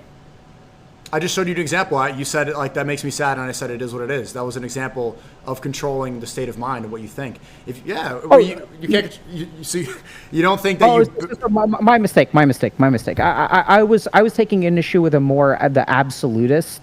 I was interpreting that as an absolute statement, which is a mistake of my interpretation. So, for example, there are modifications and attempts to control your mind. You can send signals to your mind, and the mind at times will be more responsive and at times will be less responsive, right? There's a spectrum. And ideally, the healthier you are, the more pliable your mind is. But there's plenty of evidence that shows that some people's minds are more intractable. Their patterns of their habitual forms of thinking are a lot more concrete and a lot less modifiable. So a really good example of this is like body dysmorphia, where if you take people with like really, really, really severe body dysmorphia, really severe eating disorders, their mind is like, it's like made of stone. Like you can try to modify it as much as you want, but like it just doesn't shift. Like, and you have to do all kinds of weird. But it doesn't start that way. It doesn't. It goes. It's a path. It's a slow dissolution. I think so. I think so. So I think that there's. I hope so. But there's some, like you kind of said, there's environment, and I think a big part of the environment is the way that you treat your mind. Yes, I think that it kind of evolves in that. I think it gets more concrete over time, and I think if you intervene with those people early in a different way, then hopefully it would not evolve in that way. But we also do know that there's like genetic predispositions for like rigidity of thinking. Mm-hmm. So I think you're quite cognitively flexible, which is something, like I've said a couple times, I really respect about you. But I think that your cognitive flexibility is part of the reason why your methodologies work really well, right? So you've been dealt a certain hand of cards in your brain. You keep saying that you think you disagree with 50% of what I say. I don't know if you necessarily disagree. I just think that you don't see the nuance of what I'm saying because I'm saying very blanket statements, and I do generalize a lot when I speak, and okay, I speak which is, I don't know if that's disagreement. It's just maybe it's a tonal difference, but So I think that I would completely agree that as we add more and more nuance to the conversation, I think we get closer and closer together. Absolutely. A couple of other points. So just about the serotonin deficiency hypothesis. So I think just to clarify, psychotherapists may not be in favor of that hypothesis. It's usually psychiatrists that are.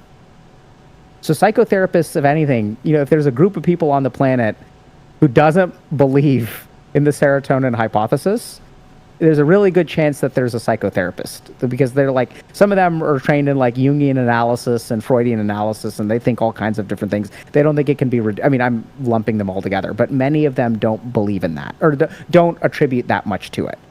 Mm-hmm. Now, I think that there very well may be a serotonin imbalance in the brain when it comes to something like a mood disorder, but also think, I don't know if this makes sense, that if you do cognitive things like what you're doing, I think that will alter that. Not must be damn near 100% correct.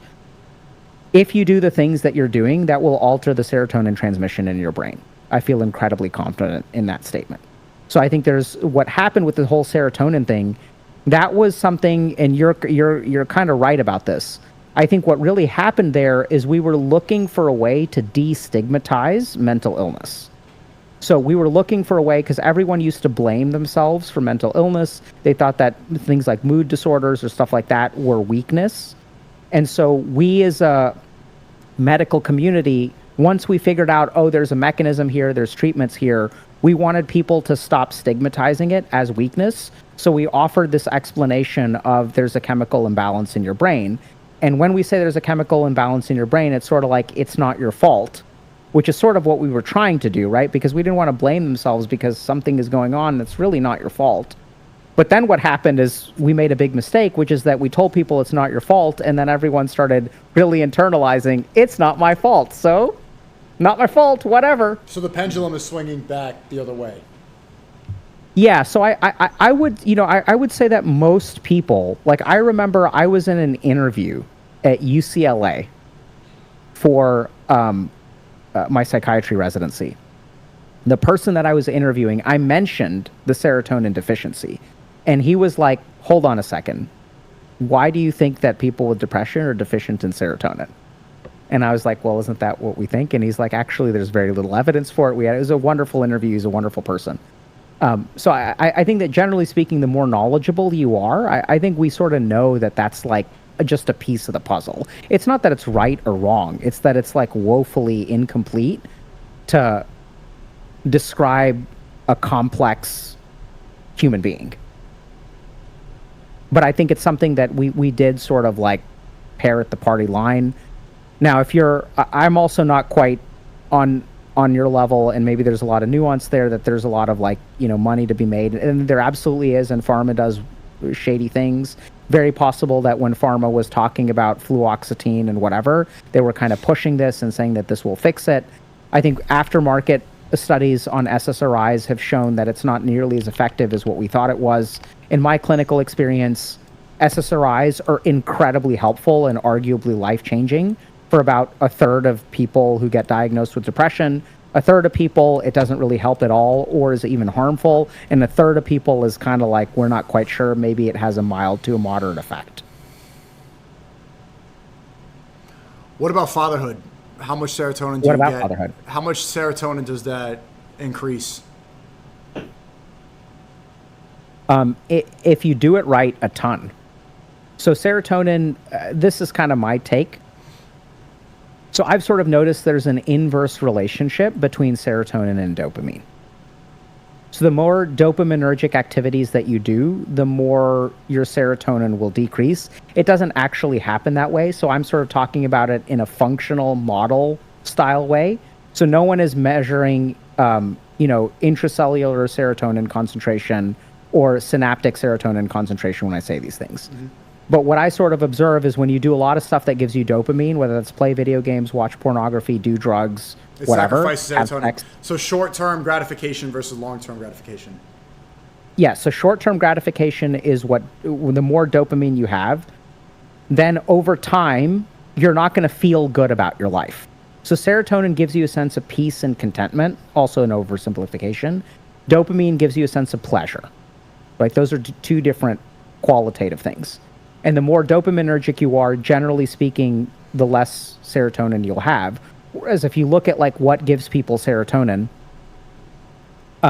it's like if you work hard over the course of a day, you feel good about it at the end of the day. Mm-hmm. That doesn't mean that you had fun. It's not fun. It's feeling content. You're like, oh man, like when you hit the sack and you're tired because you fucking grinded a lot and you have work that you can be proud of. When you have autonomy and the ability to self-direct, when you do things that are meaningful to you, you get serotonin. Now, there's complications there because, when you're a father, frequently you're not sleeping very much, like especially in the early years. And so if you're not sleeping well, your serotonin levels may be altered or things like that. But I think generally speaking, I would say that if you do it in a healthy way, and if you're lucky enough to have a kid who's like relatively like easy to handle, and not even easy to handle, is just not really hard to handle, then I think fatherhood has profound positive effects on your serotonin and your sense of contentment and peace in life. But if you're not careful and you just sort of go through the motions of fatherhood and sacrifice little chunks of yourself to being a parent over an extended period of time, you may wind up in a midlife crisis, going through a divorce, dating someone 15 years younger, getting a hair transplant, getting a lease on a fancy sports car. At a Coldplay concert. That's why I had this tweet blow up 2 days ago. I said, I want to read it. I want to see it because I think it was worded really well. And nice. It does relate to what you do and content creators. So I tweeted, I said, PewDiePie ripped a hard R, then escaped this gay world to start a family. A decade later, all of his peers stare soullessly into the camera to make AdSense from Drama Slop to fund their Ozempic addiction and legal battles with former friends. Shout out to PewDiePie. And this blew up, and I think obviously I'm joking around like he ripped a hard R. That's not like something commendable, but it's an example of saying something you're not supposed to say, going against the grain. And then he left. He moved to Japan, started a family, and it seems like he's living a much more fulfilling life away from the internet. While all of his peers, they are on SSRIs, they're on Ozempic, they're getting the hair transplant, and they're still turning it on. Hey, you two, what's up? Today, I'm going to sue somebody who used to be my best friend and spend 3 hours reading Reddit comments and regurgitating Drama Slop for parasocials who are also in the same predicament. And yes, they have money, but they're also still in this world and they don't have an escape route. And I commend someone like PewDiePie, like his life trajectory is like, that sounds so nice to be able to have an exit route, because people who don't, rip a hard R or get banned the way I do, they're just kind of trapped. And I think a good example of somebody like that is someone like iDubbbz, for example, who used to be, an edgy YouTuber who would go against the grain and was saying things and, speaking to the youth in a way that was outside. Like, people came to content creators to get non-traditional forms of entertainment and media. And then he just became the machine. He became mainstream news, and now he just completely did a 180. He's clearly very upset with his life. He's probably on antidepressants. And in a way, to go full circle with this, the blessing in all this is that the fact that I'm banned is that I have an exit strategy that other people don't have. If they're still in this world forever, then they have to play the PR route. And in a way, I like being the canceled guy because I don't have to jump through the same hula hoops that the other creators do. Being an outsider, I can be truthful. I can be honest. I don't have to play the public relations game and not say this and I'd not be deemed as this phobic or that phobic or a conspiracy theorist. Or I can be myself and express myself in a more authentic way. And eventually, when I do want to get the serotonin from having a family and from exiting, it's going to be much easier. And it's going to be an easier out. Because I don't want to be like, I see those older YouTubers in their 30s and 40s who are still turning on the camera to do absolute slop content, and I think that's one of the worst existences possible. Not just because they're clearly unhappy, but they're not making anybody better than themselves. Their whole audience is full of depressed people who are too invested in the lives of people that they're never going to meet or should be investing into at all. Like, these are just shit people overall. So I do think that is a blessing, and also partly saying it is what it is. Maybe that these challenges that I face I can be grateful for, because it's giving me obstacles that other people haven't faced and an exit strategy, so that eventually, I can have that family and escape this gay world. Okay.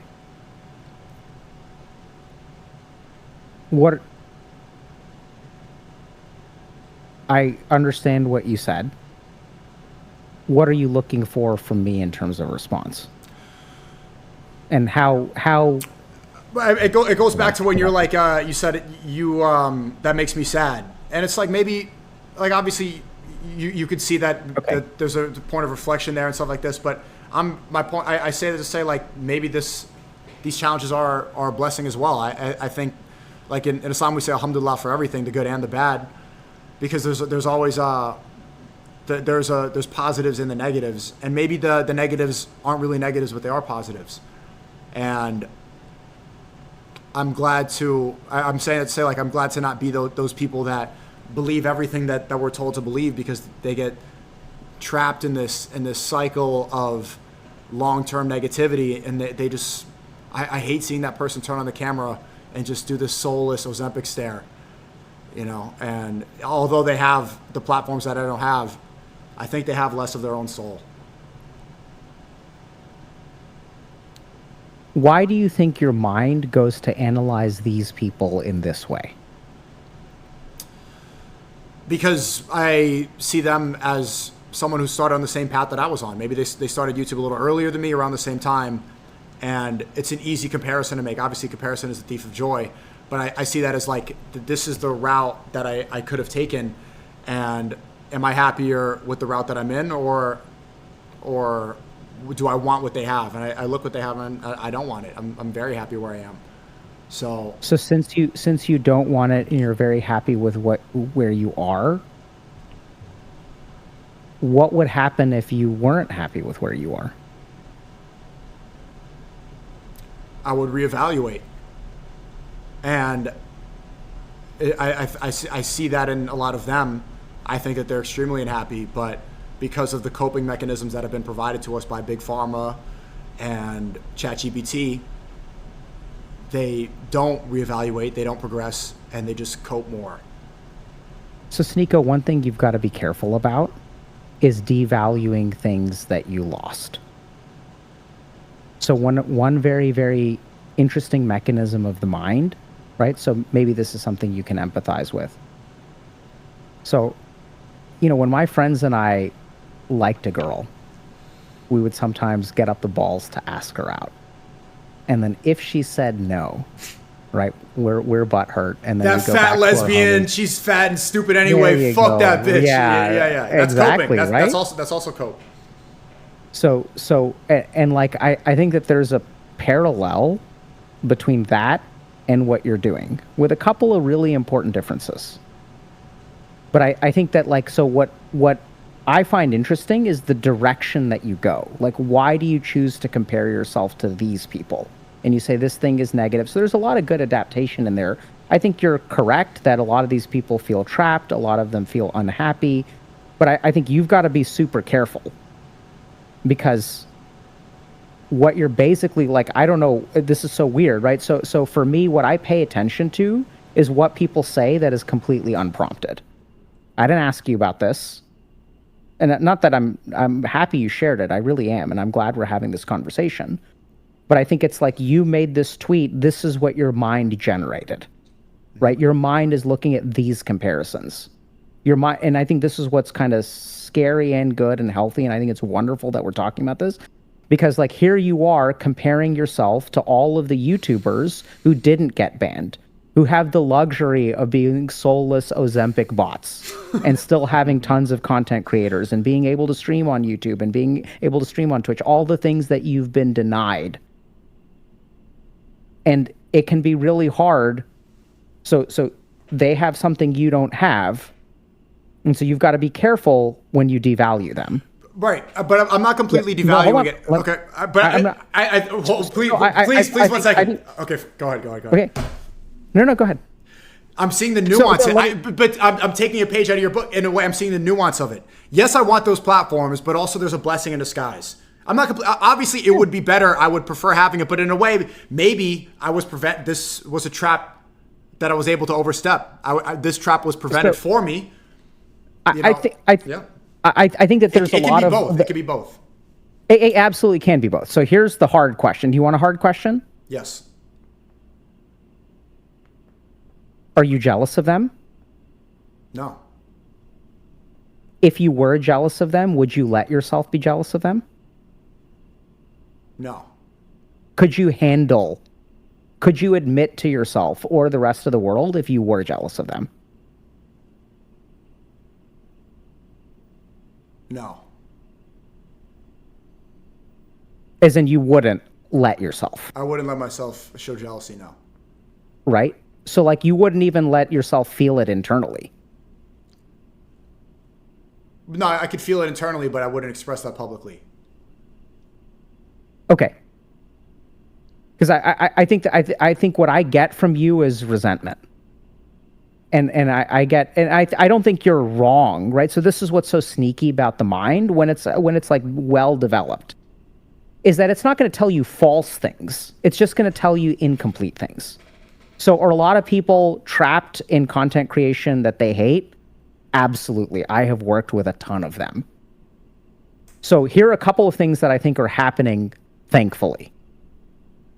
So content creation just blew up and no one knew how to do it right. People are learning very, very, very quickly how to do it right, how to do it in a healthy way.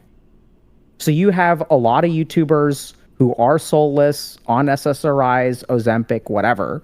But then you have a ton of YouTubers who are not those things, who are not suing their best friends. And I mean, that's a weird example. I've not really heard of that very much, but like you make it sound like it's a common thing. Does that happen a lot? Yeah, it's becoming increasingly common now for the main core of OG YouTubers. But like, I mean, like I spend a lot of time, you know, working with YouTubers, collabing with YouTubers, whatever. And like a lot of them are like learning how to live their best lives. Like a buddy of mine, you know, is a YouTuber, grew up in a particular country, is married, has a kid. He's a digital nomad. Him, his wife, and his kid just moved to a random ass country that they want to live. I mean, he makes plenty of money, but like, you know, has an incredibly nice standard of living, is saving a ton of money, and then I'm sure he'll move when he feels like it. Right. So like what's like PewDiePie maybe was one of the early ones, but I would say a ton of YouTubers are learning how to do that. They're learning how to do it in a healthy way. The OG YouTubers and especially the OG Twitch streamers, all of us are like a little bit degenerate. But what's starting to happen is there's a ton of professionalism coming into content creation. You know, VidCon got acquired by the people who own Cannes, the film festival. So a lot of traditional media is coming in, a lot of like structure is coming in, a lot of professionalism is coming in. There's, you know, we get sometimes approached about, you know, doing people approach us, right? Like people like YouTube and Meta. So we built something for Meta for their content creators so that they could be like, get some basic understanding of like mental health and whatever. So I think that like this is true that there's a lot of degenerate YouTubers or Twitch streamers or whatever who are struggling and or have the soulless Ozempic stare or whatever. But then there's actually like I would say that the tide is shifting pretty rapidly. And the thing is, if we're talking about incredibly successful YouTubers, I think that in order to cut it for this long and not fall apart, you have to learn how to be resilient. That's what I'm seeing more and more. Is that you have to learn some kind of work-life balance in order to make it work and continue to produce high-quality content. But I've worked with plenty who are struggling and plenty who are not. And the most gratifying thing is that many of the people that I work with who are struggling, after some degree of work, they don't struggle anymore. Like they learn and they adapt and they grow. And I think it's really challenging because a lot of these people start when they're very young.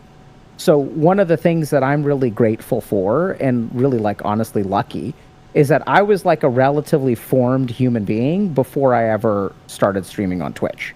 I started streaming on Twitch when I was 36. And like at that point I was faculty at Harvard Medical School and married and had 2 kids. Right? So like I had my difficult years and I was confident in who I was and had plenty of like ego strength and things like that in a good way. Whereas it's really like not dangerous or sad, but it's like it's kind of scary that a lot of these people start, yourself included, right? So you say you're 26 and you started on YouTube when you were 13. You're 13. 14. I mean, technically I started when I was 11, right? But I started my channel, the channel I used for years. When I was 14, I would say 14, I really started taking it seriously. So the way that you've developed before I was in. Before I hit puberty, like my early voices, my balls didn't drop. Absolutely, right? So your developmental years were shaped to a certain degree by content creation.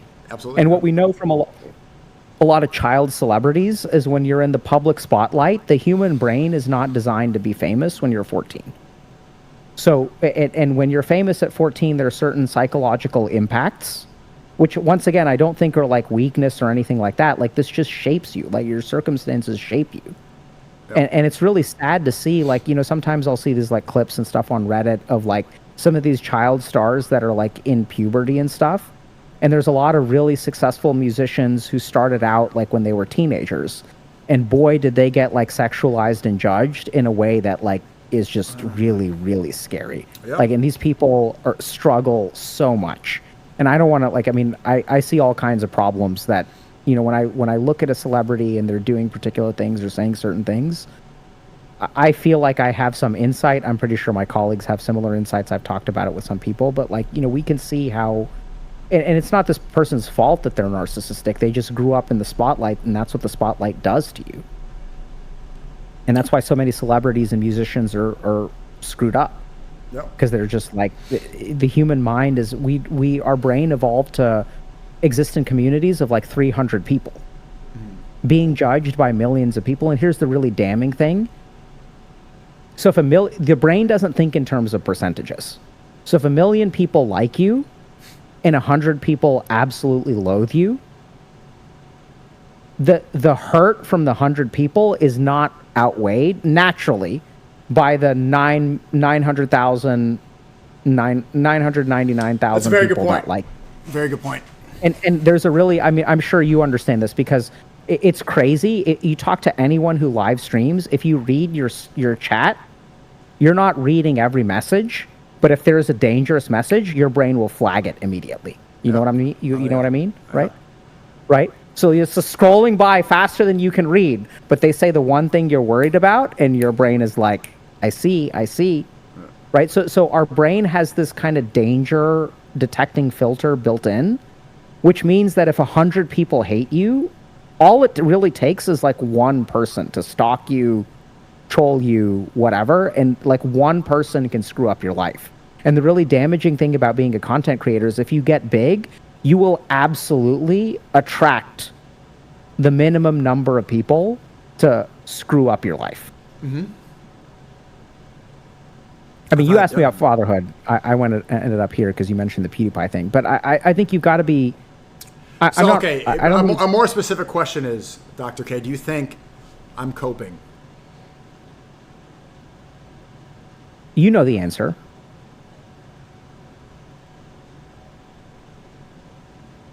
I don't think I'm coping. Okay.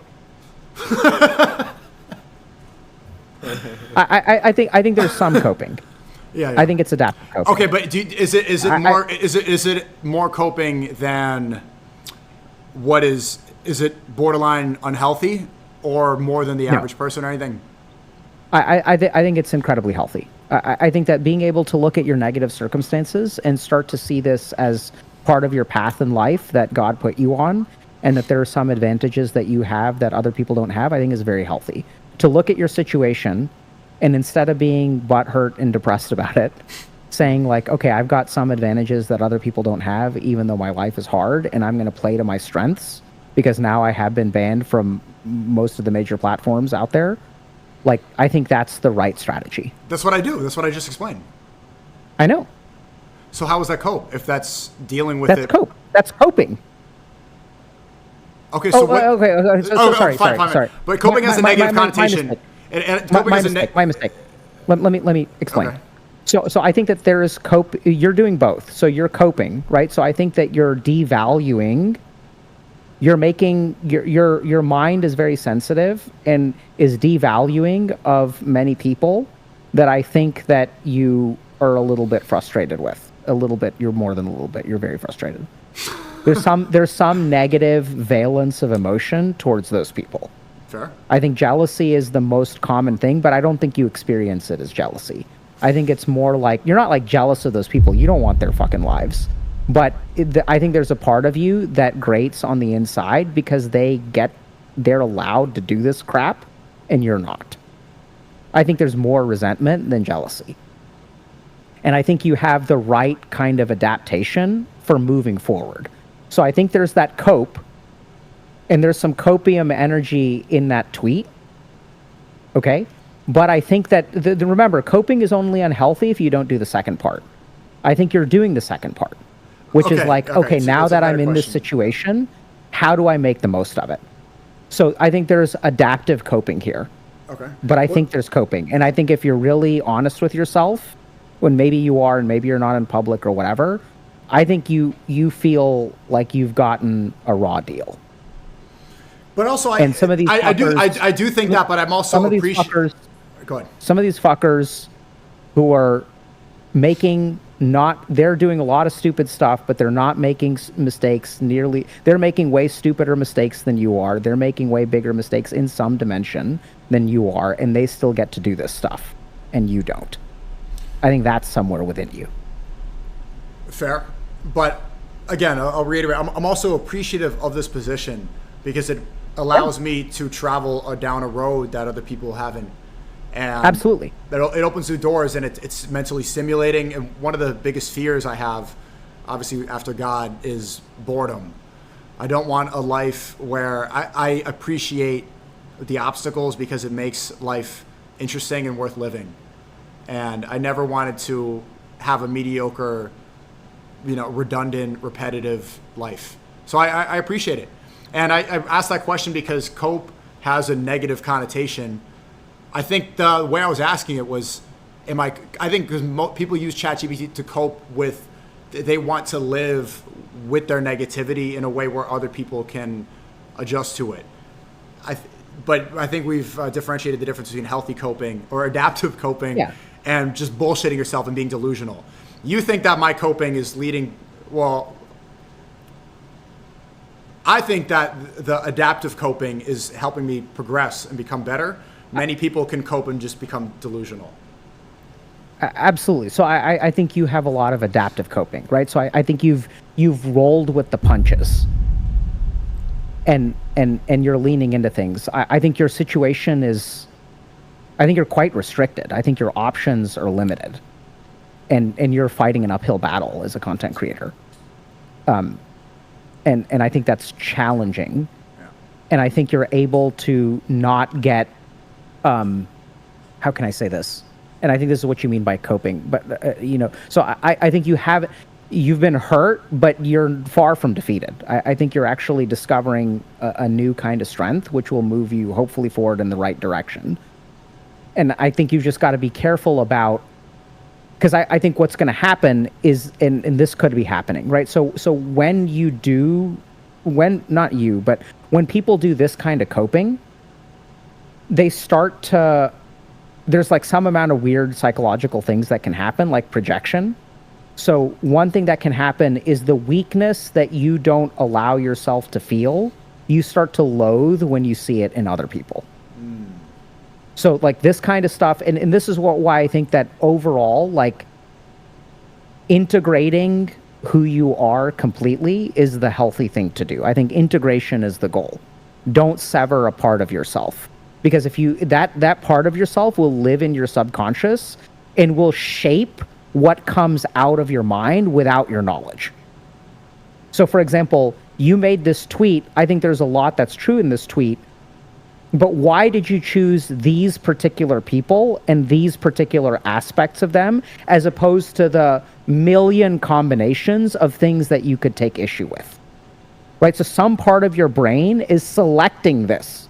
Now, how does the brain decide whether you're talking about fat people or men or women or this ethnicity or that ethnicity? And this is something that you can see clear as day, right? And there's really interesting. I mean, like so there's another psychological defense mechanism called reaction formation, which is when there's a part of ourselves that we don't like, that we know is a part of us. We learn to hate that outside of us because that's way easier than hating that inside of us. Mm-hmm.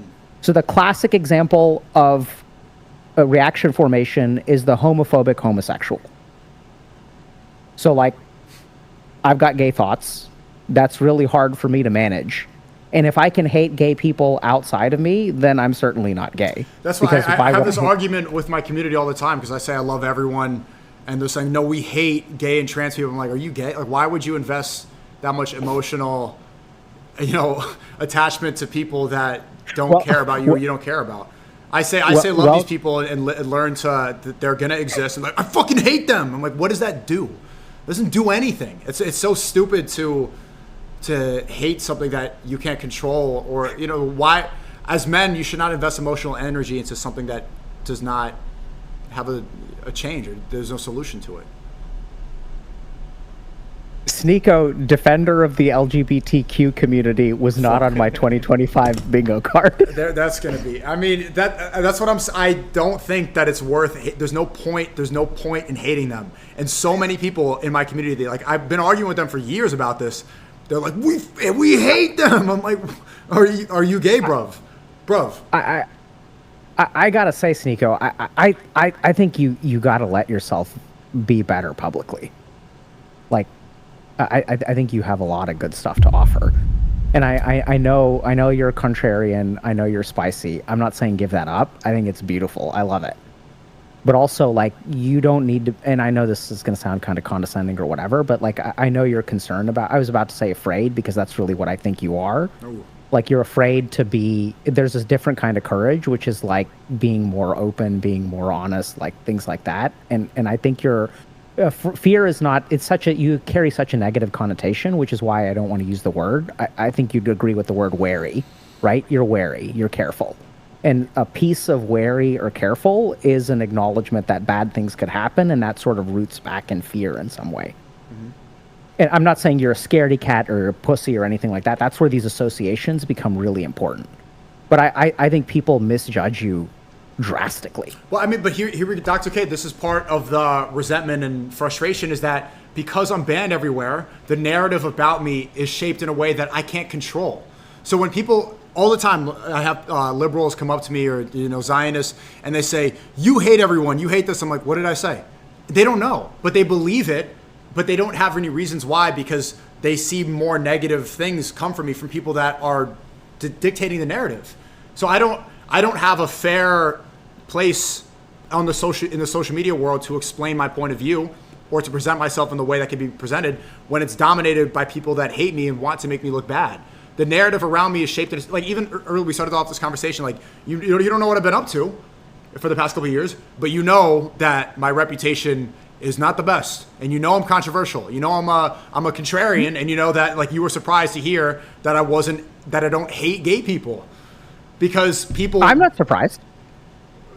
Fair, but you know about me from people that speak about me rather than from me, and that's because of my position in this space, and that's the frustrating part. That's part of the thing. Like, man, I've been saying this stuff for years, but people don't choose to listen. They choose to listen to what's negative, and that does build resentment. And not so, that resentment does anything, but that's an honest. That's just honest. So yeah, so people may read cope into those statements, but I think out of everything that you've said, this is the thing that I have the least disagreement or least nuance. I think we both exist in a world where it's a race to the bottom, where what gets views is not the nuanced view. Like, so I was stunned. I saw a post recently on our subreddit about my view about a particular thing. Okay. And I was shocked because I don't believe that at all. Right? So and I think we just live in a world where, like, people make judgments based on slices of who we are. And we really live in a world as content creators where nuance is not what spreads. Right. So there's a great quote from Terry Pratchett where he's like a fiction writer, but he says, a lie can make its way around the world before the truth gets its shoes tied. Mm-hmm. And so I think that we absolutely do live in a world, and I think this is why you've become so careful, right? You've had to become careful, yeah, because whatever you say is going to get clipped and shipped. Yeah. And the thing, though, is I'm going to tell you one observation that I made. So you've got an interesting opportunity. Mm. So people love to tear me down. They're going to love to build you up. So what the internet responds to more than anything else is a delta. So the moment that you're a bad person and you continue doing bad things, everyone's going to get bored of you. Mm. The moment that I do anything even slightly bad, like the more good that I do, the more people are going to enjoy tearing me down. right? So I think like good examples of this is if you look at streamers who are like have very good reputations, Oh yeah. people are gonna love To hate saying, them. "Oh, this person is an asshole. This person actually secretly does this." Great this point. kind of stuff. Kai Cenat is getting good, the like. Do you see the hate train on Kai Cenat? no. Oh, it is brutal. No. Like they just do. It's so fun to hate on Kai Cenat because he has a perfect brand image for the most part. Like as it comes to content creators, he's very well known. He just got a Fortnite skin, and then everyone's like, "You didn't donate here. You didn't do this. You're homophobic." Like they want to because he's on such a positive. Internet loves being able to change the narrative about that. Absolutely. Absolutely. So the internet Mr. also Beast, loves yeah, the Mr. Beast redemption is a arc. great one. Yeah. They do they? Yes. Can you give me an example? I mean, I'm not. Let me think.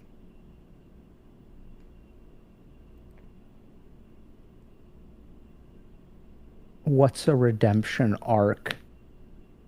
Speed, maybe. Speed, maybe. I mean, I just don't follow too many streamers, but like I'm pretty sure that. Let me just think about. There have to be like art. I'm just not following like pop culture, and I wonder actually like. So I'm glad you asked me for an example because now I'm questioning whether this is actually true. Right. So if I can't think of a single person. So I mean, I think generally speaking, so like maybe some musicians and stuff, right? So who like used to use a lot of drugs, used to party a lot, and then when they when they kind of get like decent later on in life, they can kind of become a redemption arc like Snoop Dogg, arguably like Martha Stewart, like. I think those are good examples. Like, so Snoop Dogg, like, I don't think a lot of people now he sells like candles or whatever, right? And I'm not trying to disrespect him or anything like that. I also try not to talk about people. I try to talk to people, so I don't like to mention people. But I think Snoop Dogg is a really good example. I don't think most people know who Snoop Dogg really was, like in the 80s and 90s. Now he's this like fluffy, he was lovable... a murderer. he beat a murder charge. And, didn't he get convicted? I think he literally is a convicted murderer. I'm not going to comment any. You asked for an example. That's one that I would offer. Okay, that's fair. Right. So like, and I'm not commenting whether he's a good person or whether it was fair or whether he's good now. I'm not making any kind of value judgment. But you want an example? I think that's like a good one. Yeah, and I think there are other like musicians and stuff like who sort of fall into that. And then I think there must be like streamers who kind of like shape up, right? They used to be kind of degenerate, but then they kind of go mainstream, and there's something of a redemption arc there. But it's a good point, and I think people love tearing people down more than a redemption arc. But I think from an archetypal standpoint and a tropal standpoint, we love redemption arcs. Because I think human beings see it and they think like, if you can do it, then maybe I can do it. So they love to see that the triumph of the human spirit and good to win in the end. I think that's why it's in all the movies. But it is scary. I guess that your fellow Indian Neon is on a redemption arc. You know, he was saying people love to hate him a couple years back, and now he's doing a lot of positive things, and he's on a very good redemption arc right now. Yeah, I can think of a couple of other streamers, but I'm not going to mention names. I think redemption arcs absolutely do happen. Mm-hmm. So we've been at this for a couple of hours. I'm debating whether I want to ask you about the crisis that you're going through or whether we should wrap up around now. What do you think? Up to you. Unfortunately, we said this last time, and then we didn't speak for a couple of years. So if you want to ask me something, or if you want to leave, I'll put the ball in your court. That's a great point. So since we do this once every 2 years, which maybe will change, why don't you tell me a little bit about what's been going on with you recently? It's my editor texted me Logan Paul. That's a good example of redemption arc. What's been going on is I've been working a lot, and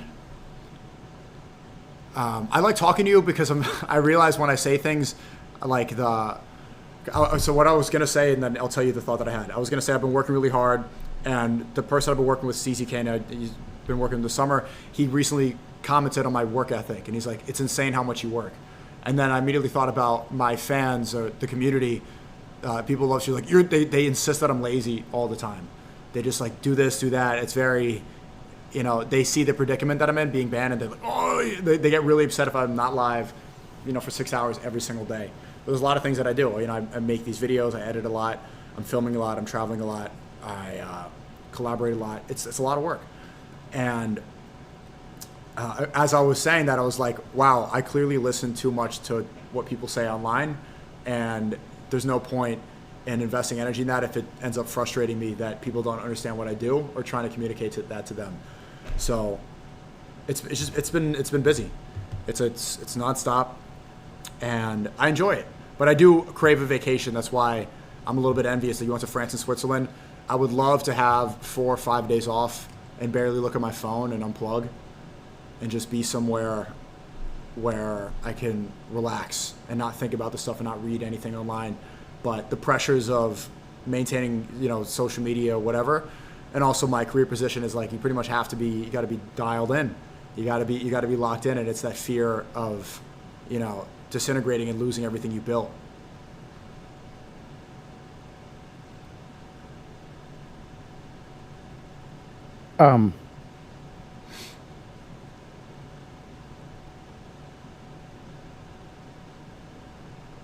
So what's the, so I mentioned to you that I went through a crisis. You said same or something of the effect. Is that what this is? Is that what you were referring to? It's not a crisis, but it's I would love to start a, okay, actually you wanted to speak to Myron, right? I need to connect you as soon as I'll put you in a group chat, and I'm sure you could have a good conversation. But recently he went very public that he's been what?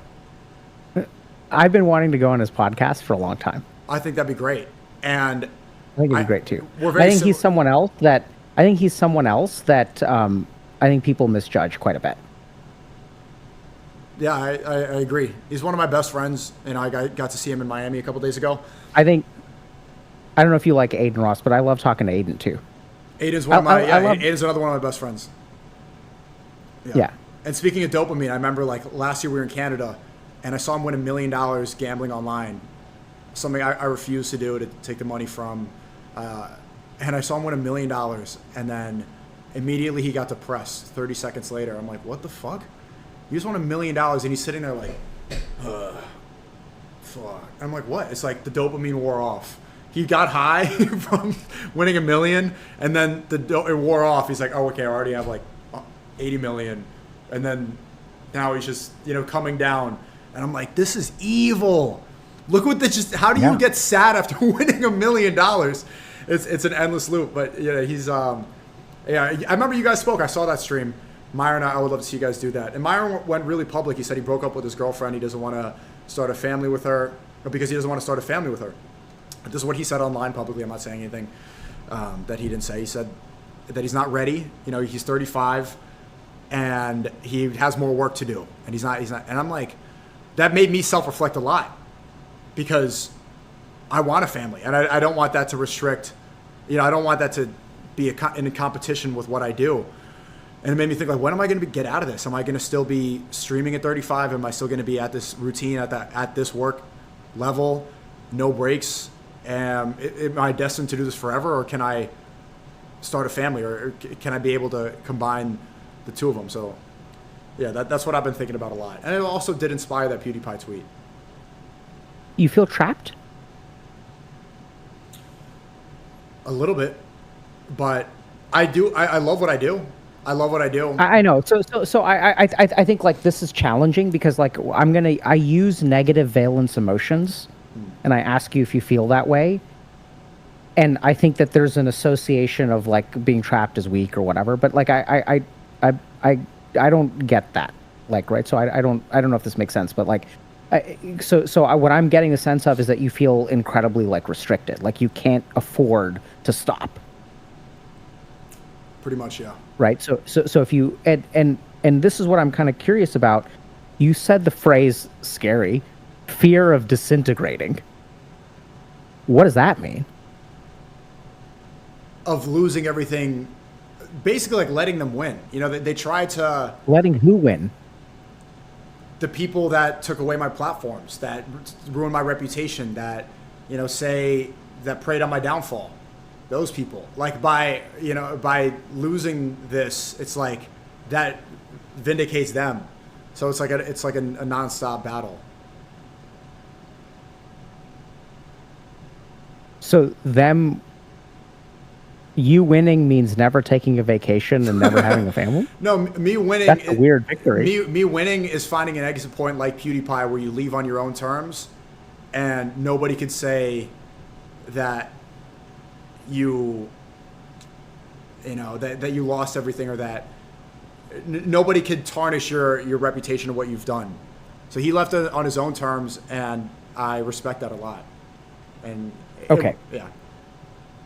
Maybe I'm fatigued, but I'm gonna be a little straight with you. So, and you have to.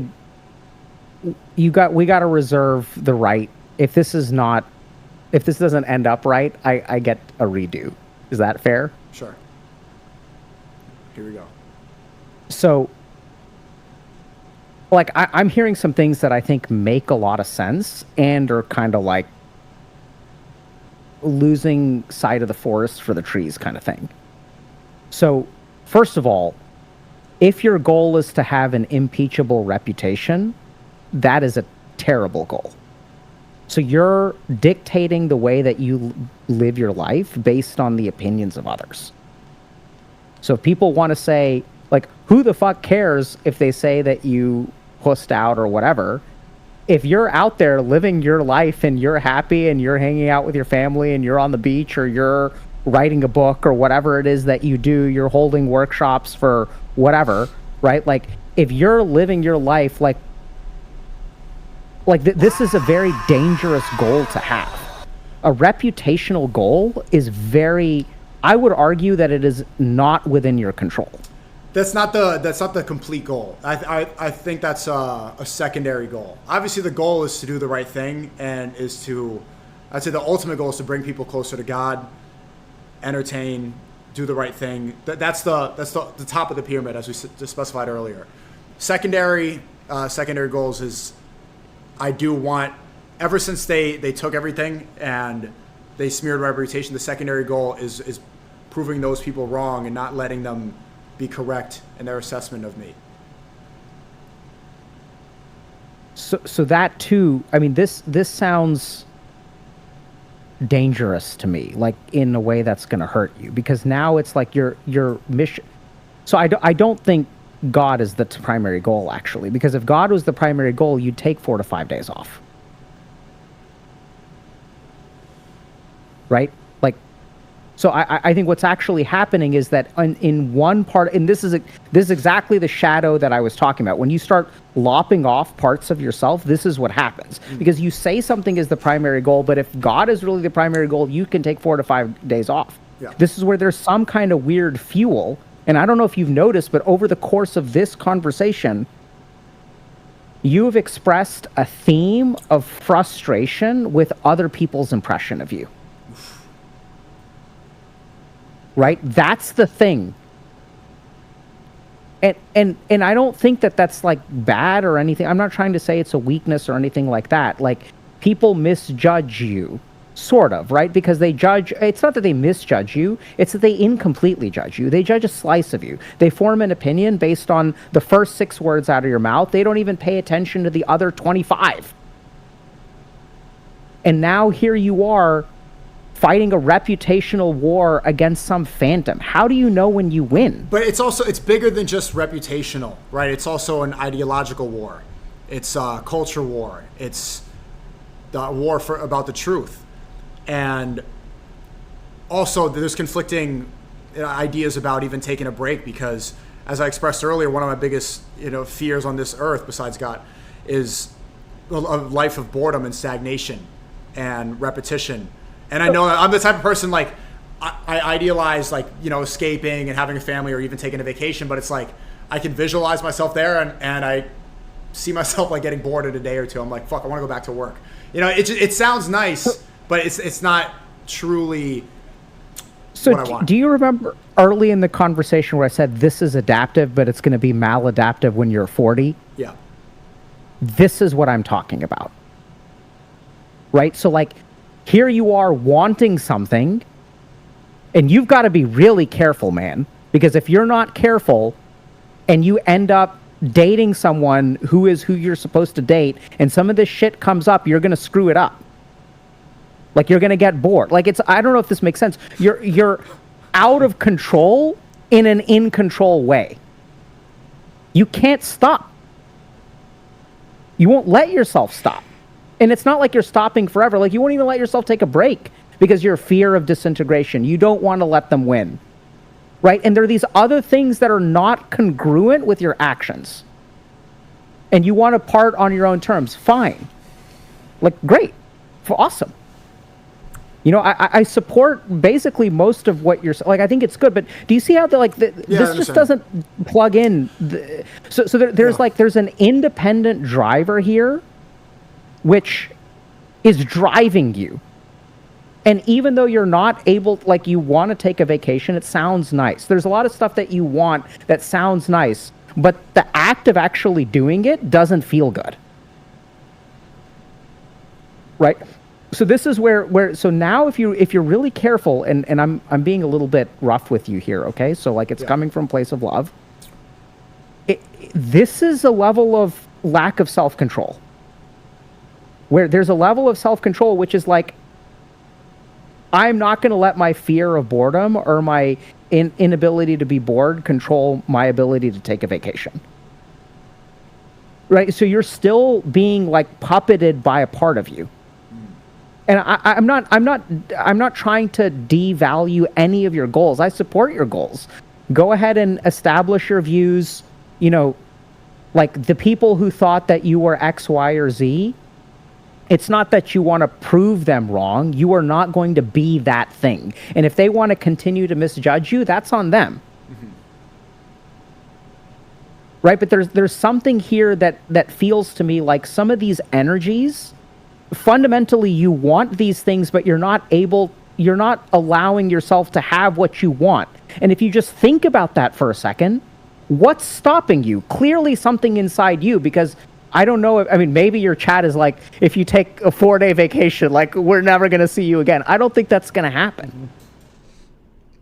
And I think you may attract people, almost certainly will, who also flagellate themselves, right? Push themselves. Y'all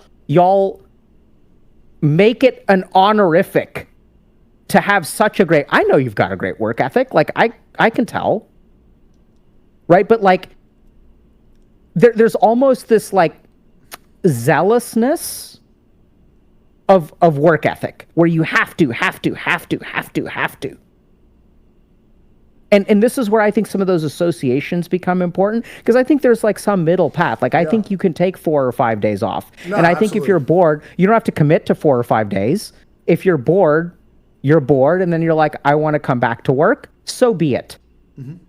Right? But as long as you have this specter of, I'm not going to let them win, like that, they're living rent-free in your head, bro. Absolutely. And that's why I tweeted that about PewDiePie and you know, the people that live opposite to him, is because they have a similar mentality that I'm trying to escape from, you know, and that I'm working on and aware of, where they're still churning out the drama slop with that Ozempic stare because they don't acknowledge what's wrong or see that they should have an exit point. And I don't want to be that. Like, that's exactly why I said that. And that's the crisis, is like, I really don't want to be that forever. That's a dangerous thing to be when you're 42. Absolutely. Yeah, and so once again, I'm being a little bit rough with you, okay? So like, but no, like, here not, they not are really, with not really. The SSRI. I want you to make me cry or something. This is, come on. So they are soulless, making drama slop, whatever, SSRIs, Ozempic stare, and like, so that's why they're stuck in this, right? What's your excuse? How are you different? Right? They're being pushed by something within them. You're being pushed by something within you. You say you want these things. And I think that some of this will calm down, by the way. So hopefully you become like more secure Like I don't know exactly what your financial situation is or anything like. I don't mean like psychologically secure. I mean like whatever. And I've talked. I've worked with content creators who have been banned from platforms, and it's a tenuous existence, right? It's like tenuous. That's what I mean. Like, and so if things kind of calm down for you, and there's some more steady like income or whatever. I don't know exactly what your income is or anything like that. Some of this stuff can get better, but I think you got to be really careful about what's driving you. What is that thing? And it's not the logical thought. There's something that is producing a particular bucket of thoughts. It's also that I believe that I have a God-given talent. I find myself, maybe you can call it narcissist. I think I'm very talented, and I think I'm gifted at what I do. And I think that I impact a lot of people, and I've seen the impact I've had on people over a decade of the stuff that I've put out.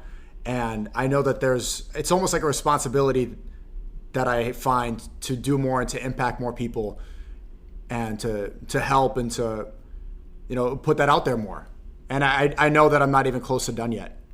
And that's a main driver. Yeah, so I can empathize, right? I would say that I am talented. You are, absolutely. That I affect a lot of people.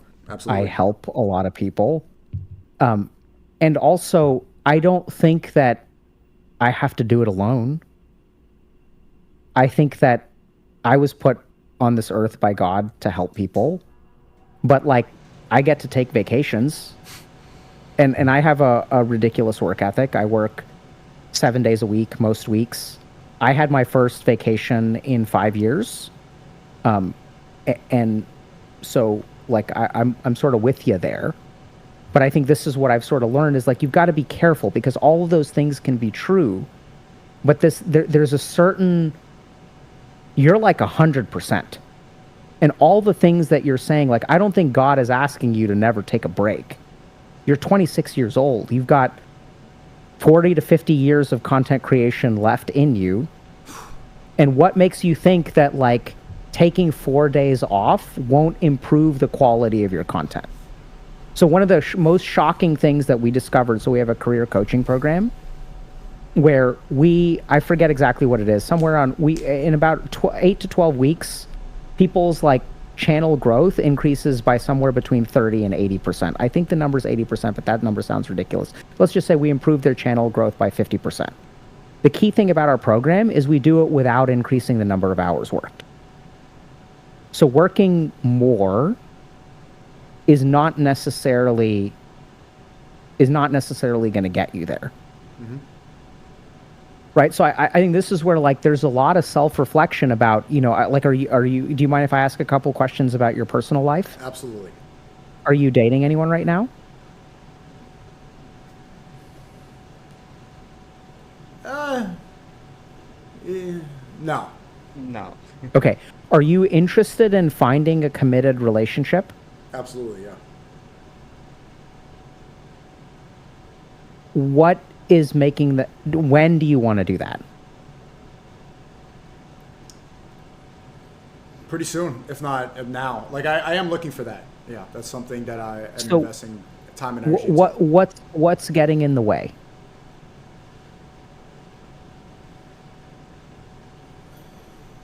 Nothing really. It's just I think nothing's really getting in the way. Okay, so you're, like, actively pursuing that, things are moving. Because, like, there's a part of me that I'm defaulting to this hypothesis that something about your work ethic is going to, like, there's a certain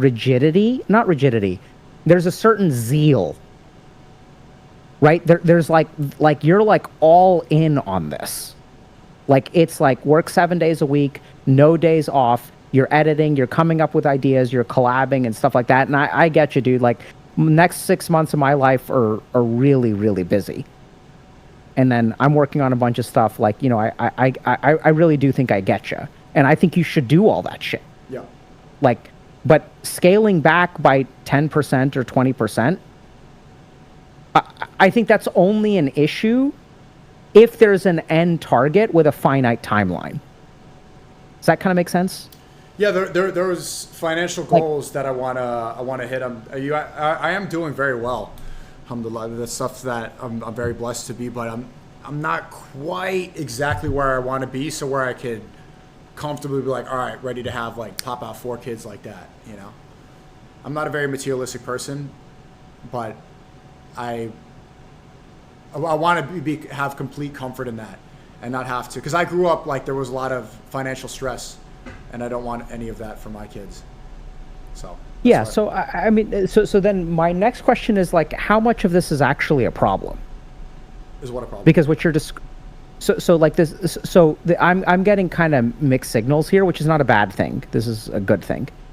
So on the one hand, you're saying like, okay, I want these things, right? So like I kind of like the way that PewDiePie did it, that's kind of the path that I think jives with what I want. Do your stuff, take an exit, don't be like trapped in this life forever. Yeah. You know, take a break. Do you want to take a vacation? Yes and no. Yes and no, because that's how I first started my streaming career. I would do 1 month off, 1 month on every single day, and then 1 month off completely, where I just would travel Europe and then not stream at all. And people always say, I miss when you streamed every day. It's like, that was never what I did. You know, when I was on YouTube streaming, which is, you know, short-lived, it was 1 month on, 1 month off. And I really liked that routine. But also, when I was there for a while, I'd just be sitting around, and then I'm in Europe, you know, not sure, what do you do? You end up drinking somewhere, or just wasting time, or just being a degenerate, because like, how do you fill up your time? I'm the type of person where like I don't like boredom, and degeneracy does quickly replace that. So work is also an escape from that familiar routine. So I mean, it sounds nice, but it's also, I love working. I love it. You know, I love this yeah. life.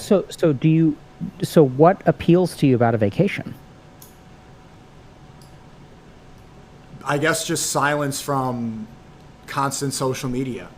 I think that is the big appeal. Being in a place without, you know, the familiarities of it. But even then, I went to Miami recently for a couple of days. Had to take care of housekeeping stuff, and you know, I streamed maybe once in 3 days, and I came back, and I was so relieved to be back in New York City, because I love the chaos and the busyness and the, you know, the FOMO that I get if I'm not working. Like why I love New York so much is that there's an energy here that pulls you into work.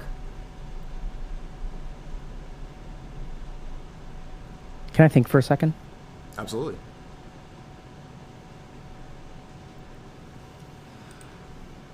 How's this going? Is there a problem here? Is this something you're unhappy with? Or are you okay with this? No, I'm okay. I'm okay. I'm venting, you know, but I'm okay. Also, again, why it goes full circle, like it's part of the reason I don't believe in therapy, because, yeah, my life is good. I really don't have too much to complain about. I'm venting. What are you venting about? You know, frustrations I have, but it's not What that are big. you frustrated with? What are you frustrated with? The stuff that I vocalize, like the being canceled, the reputation, and the feedback from the community. A lot of the frustrations do stem from social media, but also love social media. Okay. I got you. Thank you so much for clarifying. Yeah, so I sort of see like you're kind of like stuck between a rock and a hard place, right? Because on the one hand, you've been burned by social media. It's a relief to get away from social media. But you like the work, right? You don't need a break from the work. And if you take a break from the work, if you take a break from engaging your mind, and that's really what I see here, is like you're engaging your mind every day. You're thinking, you're talking to people, you're collabing, you're like, your ideas are being tested, your ideas are being clarified through when you say them out loud. You're thinking, right? You've got this mission, you don't exactly know how you're supposed to fulfill it. You notice you're having an impact. The world isn't fixed yet, so you've got to keep going, and each day you do it, you get better. That's got to be addictive, right? Not in a bad way. It's like, okay, like we're doing it, right? So you got kind of KO'd a little bit, but you didn't get KO'd. You got knocked down. You're at a disadvantage, but you're going to come back, right? And so like you got to kind of make up for lost time. So you're grinding. You're not gonna make the same mistake again. You're not gonna get fully canceled. You're gonna find a way to come back. So I totally get that. Yeah. You want a break from the socials. That taxes you. You're willing to pay the price. It's worth it to pay the price. Paying the price, you're happy with where you are now, and you've got a lot of, you're going uphill, but you're still fucking climbing. So if you take a break, on the one hand, you get a break from the negativity. On the other hand, if you take a break and you're not engaging yourself, then you're going to become a degenerate. You don't want to just be sitting there drinking, right? Do you want to explore Europe? Yes, but you're going to wind up sort of wasting your time, sort of being bored, so you might as well work. So like what I'm sort of getting from you is that this isn't ideal, but you'll take it any day of the week over the alternative. You just rather be working than be on vacation, because vacation is a break from social media. Sure, you get this thing, but you don't get these 8 other things. Yeah, it goes back to your point earlier where you can get 1 million positive comments and 100 negative comments. And so it's like I get a break from the 100 negative comments, but I also get a break from 1 million positive comments. So yeah, I think that point you made up earlier is a perfect comparison. So here's kind of where, like, after I kind of put it back to you like that, where are you now with this? Right where we started. Okay, good. So I think that's actually really good. So I don't think we're actually right where we're started. But it's good to clarify these ideas and get a perspective on them, and hear them out. But yeah, no, this it is good. But I'm I think a lot. As much as I try not to be too introspective, the stuff that I've been tossing and turning with for years. So so here's what I think you should do. So I think there's a couple of different points here. The first is that I think a lot of your desire to get away from social media isn't today. It's actually a dormant wound from the past. Right? So like when you say, I want to get away from social media, it's not the comments today that you need to get away from. It's the aggregate hurt of social media, which you're sort of moving away from. I think that's something you should consider. So, which also means that part of the, because you're sort of conflicted, but I think the reason you're conflicted is because on the one hand, like, you actually don't want a vacation. So the thing that you're running away from is not actually present in the here and now in a very potent way. The process of getting canceled hurts a lot. Now, right? So now I don't think it's social media today. I think there's a dormant wound which you're running away from in some way, not in a bad way, but you want relief from. That's a better way to put it. So I think if that wound gets resolved and you kind of come to terms with that, and you've done a really good job in some way, but I think you've also walled it off. Do you know what an abscess is? Have you ever heard this term? Like a cancer? Sort of. So an abscess is when we have like an infection or something, your body forms a wall around the infection. So it forms this like circle, and there's active infection on the inside, but it can't spread. So it no longer damages you, but it never gets healed. It's not the same as healing. So we're going to like wall off the contamination. We're not going to get rid of it. We're going to just wall it off. So sometimes when people go through things like what you've gone through, this is sort of what happens in their mind. They wall off a part of themselves, and then they want that to go away. But it's kind of weird, and then they wind up in these situations where you're like, you're really interested in this, but the thing that you are interested in doesn't solve what you're longing for. Does that kind of make sense?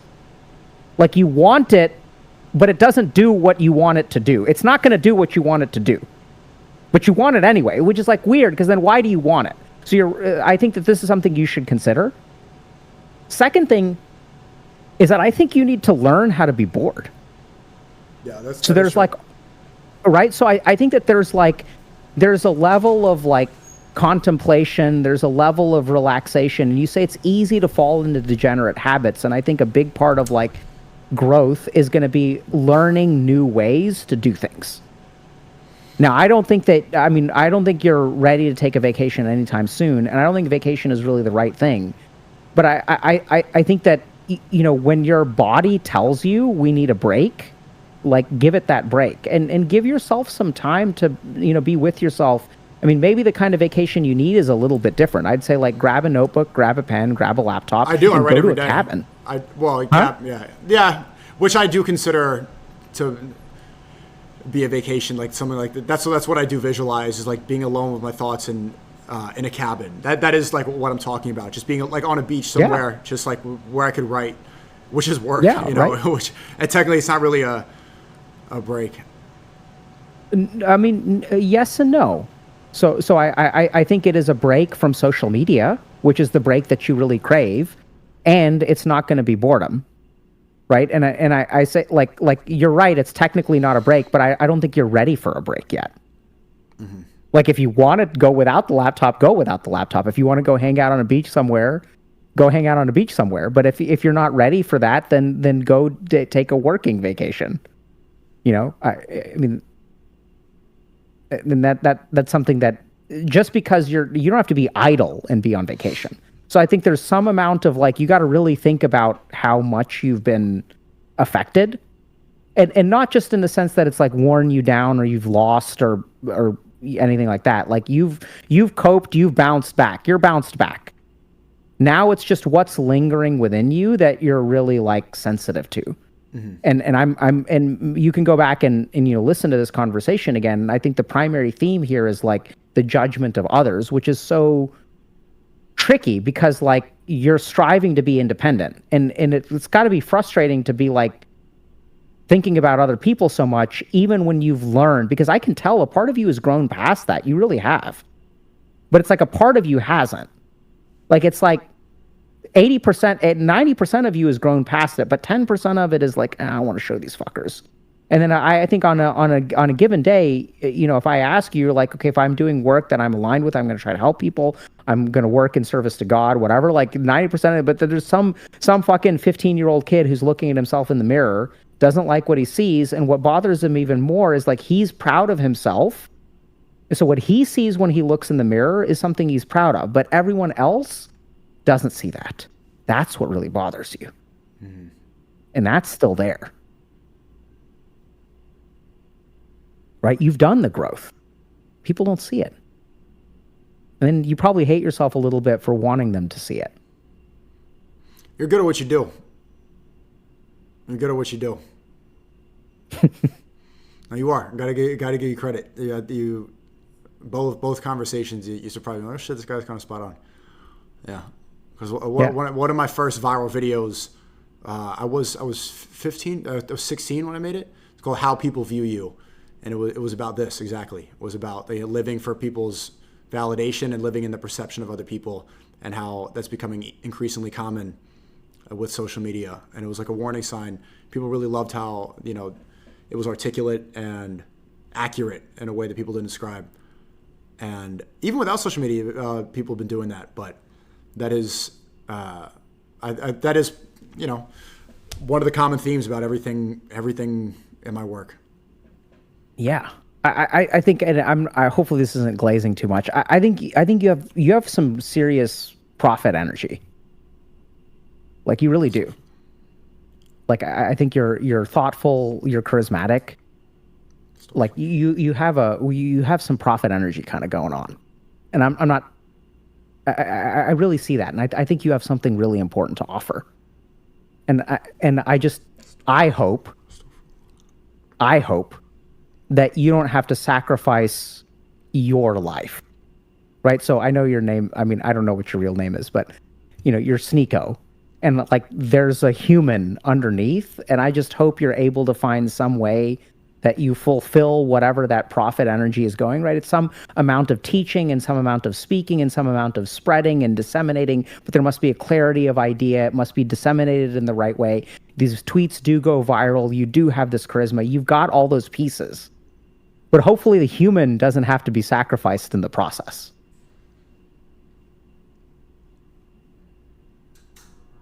Enough for today, I think. You're the GOAT, Dr. K. All right, man. Hey, I wish all success to you and to you and your Likewise. family. Great speaking to you again. I would love to do this again. Feel free to message me Yeah. anytime if you want to catch up and talk. It was fun talking to you through the messages the past couple days, and before then. Yeah, I cool, man. appreciate this a lot. Thank you so much for talking. Talking's good. That's what right, we man. do, huh? Have a good one. Take care, buddy. Bye. Bro, that was a good one, bro. That was a good conversation between SNEAKO and Dr. K, and I love it. I think the main message is don't work for people's validation. Just work for good, for God. Please God, not people.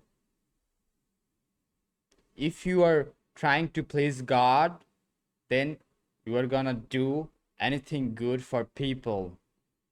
And that Islam teaches us. Just please God.